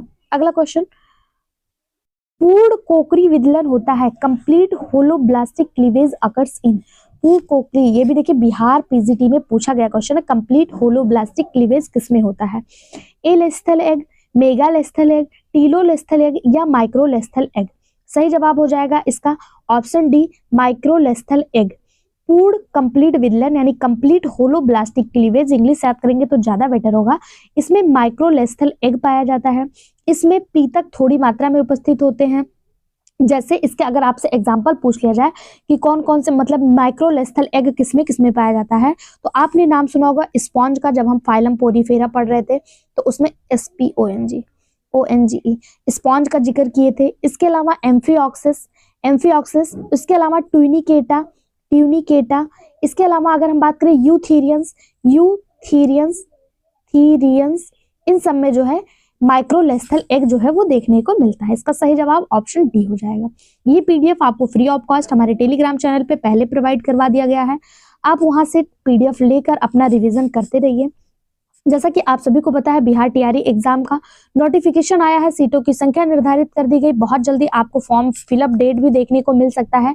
एग्जाम लगभग जून जुलाई तक जाएगा, इसके पहले कोई मतलब संभावना नहीं है होने की। जैसे ही कोई अपडेट आता है हम आपको तुरंत सूचित कर देंगे। टेलीग्राम चैनल ज्वाइन करके रखिए, वहाँ पे सारे अपडेट आपको तत्काल प्रभाव से प्रोवाइड करवाए जाते हैं। इसके अलावा अगर आप DSSB की तैयारी कर रहे हैं तो DSSB बायोलॉजी का डेट आज आ चुका है। बायोलॉजी का डेट 13 और 14 अप्रैल को आया है। आप लोग जो है, जो लोग भी बायोलॉजी से DSSB देने जा रहे हैं वो लोग अपनी तैयारी को बहुत अच्छे से प्रिपेयर करके रखिए। आपकी तैयारी के लिए ये सीरीज तो चल रही है। इसके अलावा हमारे इसी चैनल पे शॉर्ट वीडियो के माध्यम से सारे इंपॉर्टेंट क्वेश्चन करवाए जा रहे हैं, जहां से आपको डायरेक्ट एग्जाम में देखने को मिल सकता है। और आपका कोई भी एग्जाम हो, करंट अफेयर तो पूछा जाता है, तो करंट अफेयर में आपको बहुत ज्यादा टाइम वेस्ट करने की जरूरत नहीं है। हर दिन 2 से 3 वीडियो आपको इंपॉर्टेंट क्वेश्चन के साथ इसी चैनल पे शॉर्ट वीडियो में प्रोवाइड करवाया जा रहा है, आप उन्हें भी देख सकते हैं। ठीक है, देखते हैं अगला क्वेश्चन है हमारा। एडल्ट यूरोकॉर्डेटा के पास क्या होता है? Sac like body with paired appendages, degenerate sac like unsegmented body. तो बिल्कुल सही जवाब है। यूरोकॉर्डेटा जो होते हैं इनमें जो है डिजनरेट होता है, मतलब डिजनरेट सैक लाइक बॉडी होती है और अनसेगमेंटेड बॉडी होती है। ठीक है, वयस्क यूरोकॉर्डेटा में पतित यानी डिजनरेशन पाया जाता है, सैक लाइक बॉडी होती है यानी कि थैली के समान होती है, और अखंडित होती है यानी इसमें कोई भी सेगमेंट नहीं देखने को मिलता है। ऑप्शन बी इसका सही जवाब हो जाएगा। अगला क्वेश्चन, UPPCS और GIC दोनों में आया हुआ क्वेश्चन। अगर आप GIC की तैयारी कर रहे हैं तो आप देख सकते हैं ये वीडियो आपके लिए कितना ज्यादा हेल्पफुल है। क्वेश्चन है, निम्नलिखित में से किस जीव में 2 पेसमेकर होते हैं? 2 पेसमेकर कहाँ पाए जाते हैं? हार्ट में पाए जाते हैं। हार्ट को संचालित करने का कार्य या कहें रेगुलेट करने का कार्य करता कौन है? यही पेसमेकर करता है। पेसमेकर साइनोएट्रियल नोड्स के नाम से जाना जाता है। साइनोएट्रियल नोड, SA नोड इसे कहते हैं। और किसमें 2 पेसमेकर होते हैं? तो सही जवाब हो जाएगा ऑप्शन डी, हर्डमानिया। हर्डमानिया में जनरली 2 पेसमेकर देखने को मिलते हैं। यहाँ पे आपको हर्डमानिया का एक डायग्राम दिखाया गया है। यहाँ पे आप देखिए ये आपके सामने हर्डमानिया का जो हार्ट है उसका डायग्राम दिखाया गया है। इसमें आपको पेसमेकर कहाँ देखने को मिल रहा है? इसमें देखिए ये आपका साइनोयल वेसल्स है, इसके अलावा टेंट्राकुलर वेसल्स है, सब टेंट्राकुलर वेसल्स, डॉर्सल अरोटा है, ये डॉर्सल अरोटा, ओसोफेगियल वेसल्स है, लेफ्ट ओसोफेगियल वेसल्स है और ये वेंट्रल इंटेस्टाइनल वेसल्स है। ठीक है, इसमें 2 पेसमेकर होते हैं, यही साइनोवियल वेसल्स और वेंट्रो इंस्टाइनल वेसल्स। शायद यही इसका पेसमेकर होगा, मैं कंफर्म नहीं हूँ, लेकिन शायद यही हो सकता है। ठीक है, या फिर ये हो सकता है ओसोफेगियल वेसल्स। पेसमेकर इसमें दिखाया नहीं, इसके पेसमेकर को किस नाम से? हमारे पेसमेकर को तो साइनोएट्रियल नोड्स के नाम से जानते हैं। अगर आप में से किसी को पता है कि हर्डमानिया के पेसमेकर को किस नाम से जानते हैं तो कमेंट बॉक्स में जरूर बताइए, हम वेट करेंगे आपके रिप्लाई का। ठीक है, कमेंट बॉक्स में पूछे गए क्वेश्चन का जवाब दिया करिए, उससे आपका भी रिवीजन होता रहेगा और हमारे क्वेश्चन के जवाब मिल जाएंगे। और आने वाले जो बच्चे जो हमारे इस चैनल पे आते हैं उनको भी लगेगा कि हाँ यहाँ पे कुछ पढ़ाई होती है, तभी तो लोग एक्टिव पार्टिसिपेट कर रहे हैं। तो प्लीज आप लोग इतना किया करिए। ठीक है, स्टार्ट करते हैं। अगला क्वेश्चन है कुछ मतलब यहाँ पे आपको कथन और कारक दिया हुआ है। कथन और कारक से क्वेश्चन पीजीटी लेवल के एग्जाम में देखने को मिलते हैं जनरली, ये टीजीटी में नहीं आते हैं। कथन दिया है कुछ मामलों में प्रतिगामी काया पलट जो हर्डमानिया में होता है समान है मेढक में प्रतिगामी काया पलट से, यानी कि कहा जा रहा है रेट्रोग्रेसिव मेटामॉर्फोसिस जो है जो हर्डमानिया में देखने को मिलता है वो प्रोग्रेसिव मेटामॉर्फोसिस फ्रॉग के समान होता है। जो फ्रॉग का प्रोग्रेसिव मेटामॉर्फोसिस होता है उसके इक्वल होता है हर्डमानिया का रेट्रोग्रेसिव मेटामॉर्फोसिस। पहला कथन कहा जा रहा है, पहला कथन तो बिल्कुल सही कहा जा रहा है कि जो हर्डमानिया का रेट्रोग्रेसिव मेटामॉर्फोसिस होता है वो फ्रॉग के यानी मेढक के प्रोग्रेसिव मेटामॉर्फोसिस के इक्वल होता है। दूसरा कहा जा रहा है दोनों ही परिस्थितियों में पूंछ का विलोपन होता है, आंत में परिवर्तन होता है और जननांग दिखाई देते हैं। यानी जो आपको रेट्रोग्रेसिव मेटामॉर्फोसिस इन हर्डमानिया और प्रोग्रेसिव मेटामॉर्फोसिस ऑफ फ्रॉग है उसके बारे में बताया जा रहा है कि दोनों में क्या होता है, टेल डिसपियर हो जाता है। बिल्कुल सही बात है, टेल डिसपियर हो जाता है। गट जो है वो अनडनरेट होता है, यानी आंत जो है उसमें थोड़ा सा परिवर्तन देखने को मिलता है। उसके अलावा गोनेट्स अपेयर हो जाते हैं, जननांग जो है गोनेट्स इसको कहा जाता है, ये अपियर हो जाते हैं। ठीक है, बिल्कुल सही जवाब है, ए और आर दोनों ही बिल्कुल सही जवाब है। ठीक है, इसका जो सही जवाब हो जाएगा ए और आर बिल्कुल सही है। ठीक है, और ए जो है लेकिन जो है उचित व्याख्या नहीं करता है। ठीक है, ये इसकी उचित व्याख्या नहीं कर रहा है, इस वजह से ये समान नहीं है। ठीक है, ऑप्शन ए इसका सही जवाब हो जाएगा। कुछ विषयों में हर्डमानिया का रेट्रोग्रेसिव मेटामॉर्फोसिस यानी घटता हुआ कायांतरण मेढक के प्रगतिशील यानी कि प्रोग्रेसिव मेटामॉर्फोसिस के समान होता है। ठीक है, अगला क्वेश्चन देखते हैं। मामले कौन कौन से होते हैं वो भी मैंने आपको बता दिया कि पूंछ गायब हो जाता है, गट में परिवर्तन होता है और गोनेड जो है विकसित होता है। अगला क्वेश्चन है हर्डमानिया के बाहरी मार्फोलॉजी में ऐसा कौन सा सकल महत्वपूर्ण लक्षण है जो ये संकेत करता है कि ये एसिडियासी से संबंधित है? माउथ, कोलेका, टेस्ट या फिर फूड? कौन सा ऐसा मॉर्फोलॉजी लक्षण है जो बाहर से ही दिखाई देता है? बाहरी मॉर्फोलॉजी मतलब क्या है? जो हमें बाहर से ही देखने पे पता चल जाए। ठीक है, पूछा जा रहा है वो कौन सा है जो ये बताता है, ये संकेत करता है कि ये एसिडियासी के से संबंधित है। एसिडियासी क्या है? एसिडियासी हर्डमानिया का क्लास है। किसकी वजह से इसे एसिडियासी क्लास में रखा गया है? तो इसका सही जवाब होना चाहिए ट्यूनिक। ट्यूनिक ट्यूनिक इसका एक विशेषता है, ट्यूनिक जो है इसी को टेस्ट के नाम से जाना जाता है। ठीक है, ऑप्शन सी इसका सही जवाब। ट्यूनिक दे दे या टेस्ट दे दे, टेस्ट या ट्यूनिक एकमात्र ऐसी चारित्रिक विशेषता है जो बाह्य संरचनात्मक के आधार पर यह दर्शाता है कि हर्डमानिया एसिडियासी से संबंधित है। इसमें सुरक्षात्मक खोल शरीर के चारों ओर होता है जो सहायक श्वसन अंग का कार्य करता है और एक संवेदी ग्राही भी होता है, यानी कि ये रिस्पायरेटरी ऑर्गन तो होता है, इसके अलावा ये कैसा होता है, कीमो रिसेप्टर भी होता है। कौन होता है? ट्यूनिक या फिर टेस्ट जिसे कहा जाता है। इसी के आधार पर इसे क्लास एसिडियासी में रखा गया है। ऑप्शन सी इसका सही जवाब हो जाएगा। यहाँ से आपको 2 क्वेश्चन मिल गए कि क्लास एसिडियासी का एनिमल कौन सा है? हर्डमानिया है। इसके अलावा इसका रेस्पायरेटरी ऑर्गन और इसका संवेदी ग्राही ऑर्गन यानी कीमो रिसेप्टर कौन सा है? तो टेस्ट या फिर ट्यूनिक है। ठीक है, अगला क्वेश्चन देखते हैं। यूपी पीसीएस और पीजीटी बायोलॉजी दोनों में आया हुआ क्वेश्चन है। अगला क्वेश्चन है विशेष रूप से गतिहीन प्रोटोकॉर्डेटा किस वर्ग में पाए जाते हैं? गतिहीन प्रोटोकॉर्डेटा टेरोब्रांकिया, लॉर्वेसिया, एसीडीएसी, थैलीएसिया। सही जवाब हो जाएगा गतिहीन प्रोटोकॉर्डेटा, जिसमें हडवानिया आता है, ये एसीडीएसी में आता है। ऑप्शन सी इसका सही जवाब हो जाएगा।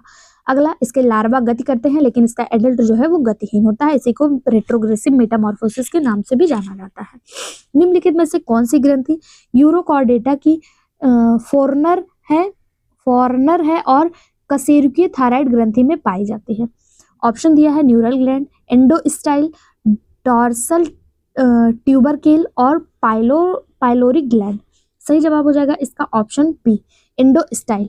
यूरोकॉर्डेटा की फॉरनर ग्लैंड एंडोस्टाइल है, जो सिफेलोकॉर्डेटा के हाइपोफ्रेंजियल खांचे तथा कशेरुकी थायराइड्स ग्रंथि के समान जो है दर्शाता है। यहाँ से क्वेश्चन बहुत पूछा जाता है कि कॉर्डेट्स में जो काम थायराइड ग्लैंड का होता है,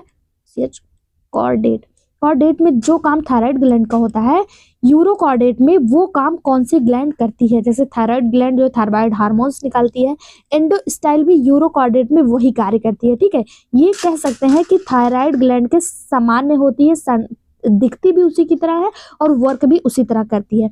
लेकिन ये एंडोस्टाइल है क्या? तो ये एक प्रकार का उत्सर्जी अंग है। क्या है? उत्सर्जी अंग है। एंडोस्टाइल यूरोकॉर्डेट्स में समानता दर्शाता है। कशेरुकी थायराइड ग्रंथि के समान न्यूरल ग्लैंड इसमें एक प्रकार की उत्सर्जी, एक मिनट, इसका सही जवाब हो जाएगा। ठीक है, इसका सही जवाब ऑप्शन बी हो जाएगा, एंडोस्टाइल। कशेरुकी थायराइड ग्रंथि में पाई जाती है फॉरनर ग्लैंड कौन सी? एंडोस्टाइल है। ठीक है, कौन सी है? एंडोस्टाइल है। अगला क्वेश्चन देखते हैं। अगर आपसे पूछा जाए ये पाया किसमें जाता है, तो ये यूरोकॉर्डेटा के ट्यूनिकेट्स और लैंसलेट जैसी अकशेरुकी कार्डेट्स प्राणियों में जो है वो पाया जाता है। ठीक है, और कशेरुकी लैम्प्रे की लार्वा अवस्था में भी यह देखने को मिलता है। ठीक, कौन सा? एंडोस्टाइल। ओके, कशेरुकी कार्डेट में यह थायराइड के रूप में विकसित हो जाती है और ये यूरोकॉर्डेट में ये एंडोस्टाइल के रूप में रहती है। अगला क्वेश्चन देखते हैं। हर्डमानिया में रक्त पाया जाता है। The blood of Herdmania contain. Herdmania में जो ब्लड है वो क्या कंटेन करता है? जैसे हमारा जो ब्लड है, ह्यूमन का जो ब्लड है वो हीमोग्लोबिन कंटेन करता है। हीमोग्लोबिन में भी क्या कंटेन करता है? आयरन कंटेन करता है। उसी तरह आप लोगों ने कॉपर कंटेनिंग ब्लड देखा होगा। आपसे पूछा जा रहा है हर्डमानिया कॉपर कंटेनिंग ब्लड जो होता है वो नीले रंग का होता है, नीले रंग का, जैसे ऑक्टोपस वगैरह में देखने को मिलता है। कॉपर जो है ये नीला रंग प्रोवाइड करता है। उसी तरह आपसे पूछा जा रहा है हर्डमानिया क्या कंटेन करता है, तो हर्डमानिया आयरन नहीं करता, कॉपर नहीं करता, कैडमियम नहीं करता। हर्डमानिया बेनेडियम नामक प्रोडक्ट जो है, बेनेडियम नामक एंजाइम जो है कंडक्ट करता है। ठीक है, इसका रक्त कैसा होता है? बेनेडियम होता है। मानव में क्या पाया जाता है? लोहा यानी आयरन पाया जाता है और आर्थ्रोपोडा में कॉपर पाया जाता है। आर्थ्रोपोडम जैसे हमने आपको बताया ऑक्टोपस वगैरह में कॉपर पाया जाता है। ठीक है, ऑप्शन सी इसका सही जवाब हो जाएगा। हर्डमानिया में क्या पाया जाता है? बेनेडियम पाया जाता है। यहाँ एक और चीज देख लेते हैं, जैसे आयरन की उपस्थिति के कारण रेड होता है ब्लड रेड होता है। कॉपर की वजह से मैंने आपको बताया रेड जो होता है वो, एक मिनट यार, ब्लड जो होता है वो क्या होता है? ब्लू होता है। अगर आपसे पूछा जाए बेनेडियम की वजह से ब्लड का कलर कैसा होता है, तो आपको बता दें बेनेडियम जो है ये इक्वी स्क्वायर्ड, सी स्क्वायर्ड, जैसे एसिडियन फैमिली के जितने भी मेंबर होते हैं उसमें देखने को मिलता है। और इसकी जो सांद्रता होती है वो उच्च होती है और इसकी उच्च सांद्रता के कारण ही ब्लड का जो रंग होता है या तो ग्रीन देखने को मिलेगा, इसके अलावा येलो भी हो सकता है, ग्रीन हो सकता है, येलो हो सकता है, इसके अलावा ब्लू ग्रीन भी हो सकता है। कैसा? ब्लू ग्रीन भी हो सकता है। ठीक है, यह बेनेडियम की विभिन्न ऑक्सीकरण अवस्था के कारण होता है जो इन जीवों में हीमोग्लोबिन के बजाय ऑक्सीजन ले जाने का काम करते हैं। ओके, समझ में आ गया। बेनेडियोसाइट्स एक ग्रंथि होती है जिससे बेनेडियम निकलता है। ठीक है, ये बेनेडियम को संचित करती है और इसके रंगों का जो कारण है, इसके रंग किस लिए होते हैं, तो बेनेडियम यौगिक अपनी ऑक्सीकरण स्थिति के आधार पर अलग अलग रंग प्रदर्शित करते हैं, कभी ग्रीन, कभी येलो, कभी ब्लू ग्रीन। ओके, आपको ये क्वेश्चन समझ में आ गया? इंपॉर्टेंट क्वेश्चन है इसलिए इतना विस्तृत में इसको समझा रही हूँ। ये क्वेश्चन आपको देख लीजिए, यूपीपीसीएस 2005 और पीजीटी 2009 में भी देखने को मिला है। अगला क्वेश्चन देखते हैं। हर्डमानिया कैसा एनिमल है? Unisexual, bisexual and protogynous, bisexual and protandrous या फिर यूनिसेक्सुअल प्रोटोगाइनस। सही जवाब हो जाएगा इसका ऑप्शन बी, बाइसेक्सुअल यानी द्विलिंगी और प्रोटोगाइनस। हर्डमानिया एक बाइसेक्सुअल है, इसमें प्रोटोगाइनस यानी स्त्री पूर्व अवस्था पाई जाती है। इसमें परनिषेचन यानी क्रॉस फर्टिलाइजेशन देखने को मिलता है। इसमें दो बड़े जनन यानी कि गोनेड मेंटल में अंतः स्थापित तथा परिकुलोम या परिकोष्ठ गुहा में उभरे हुए होते हैं। इसमें कितने गोनोड्स पाए जाते हैं? 2 गोनेड्स पाए जाते हैं। यह क्रॉस फर्टिलाइजेशन भी करता है। अगला क्वेश्चन, एसीडीएन के प्रतिगामी कायांतरण के दौरान कॉर्डेटा संबंधित सभी संरचनाओं को एबोर्ट कर दिया जाता है सिवाय इसके, यानी कि एसीडीएन जब रेट्रोग्रेसिव मेटामॉर्फोसिस करता है तो वह बहुत सारी चीजों को अपने शरीर से बाहर निकाल देता है, लेकिन कुछ ऐसी चीजें हैं जिनको नहीं निकालता है। उनमें से बताना है किसके सिवाय? आंख यानी कि आइज, ऑक्टोसाइड यानी कर्णपुट्टी, एंडोस्टाइल या फिर नोटोकॉर्ड।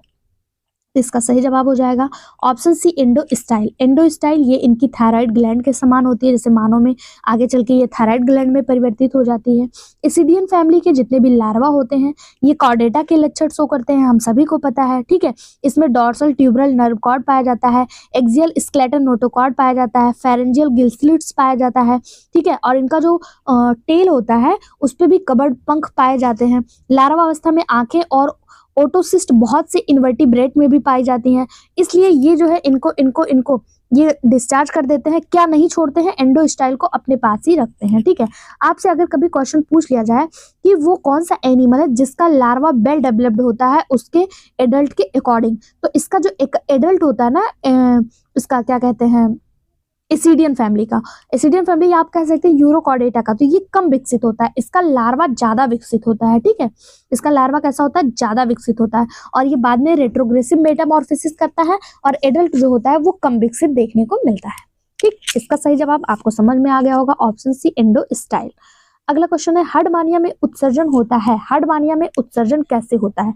जैसे हम लोगों ने देखा कि प्लेटीहेल्मिन्थीज में फ्लेम सेल के द्वारा उत्सर्जन देखने को मिला, एस्क्लेहेल्मिन्थीज में रीनट सेल देखने को मिला, एनिलिडा में जो आपको मिला था वो नेफ्रीडिया मिला था, ये सबसे कॉमन था।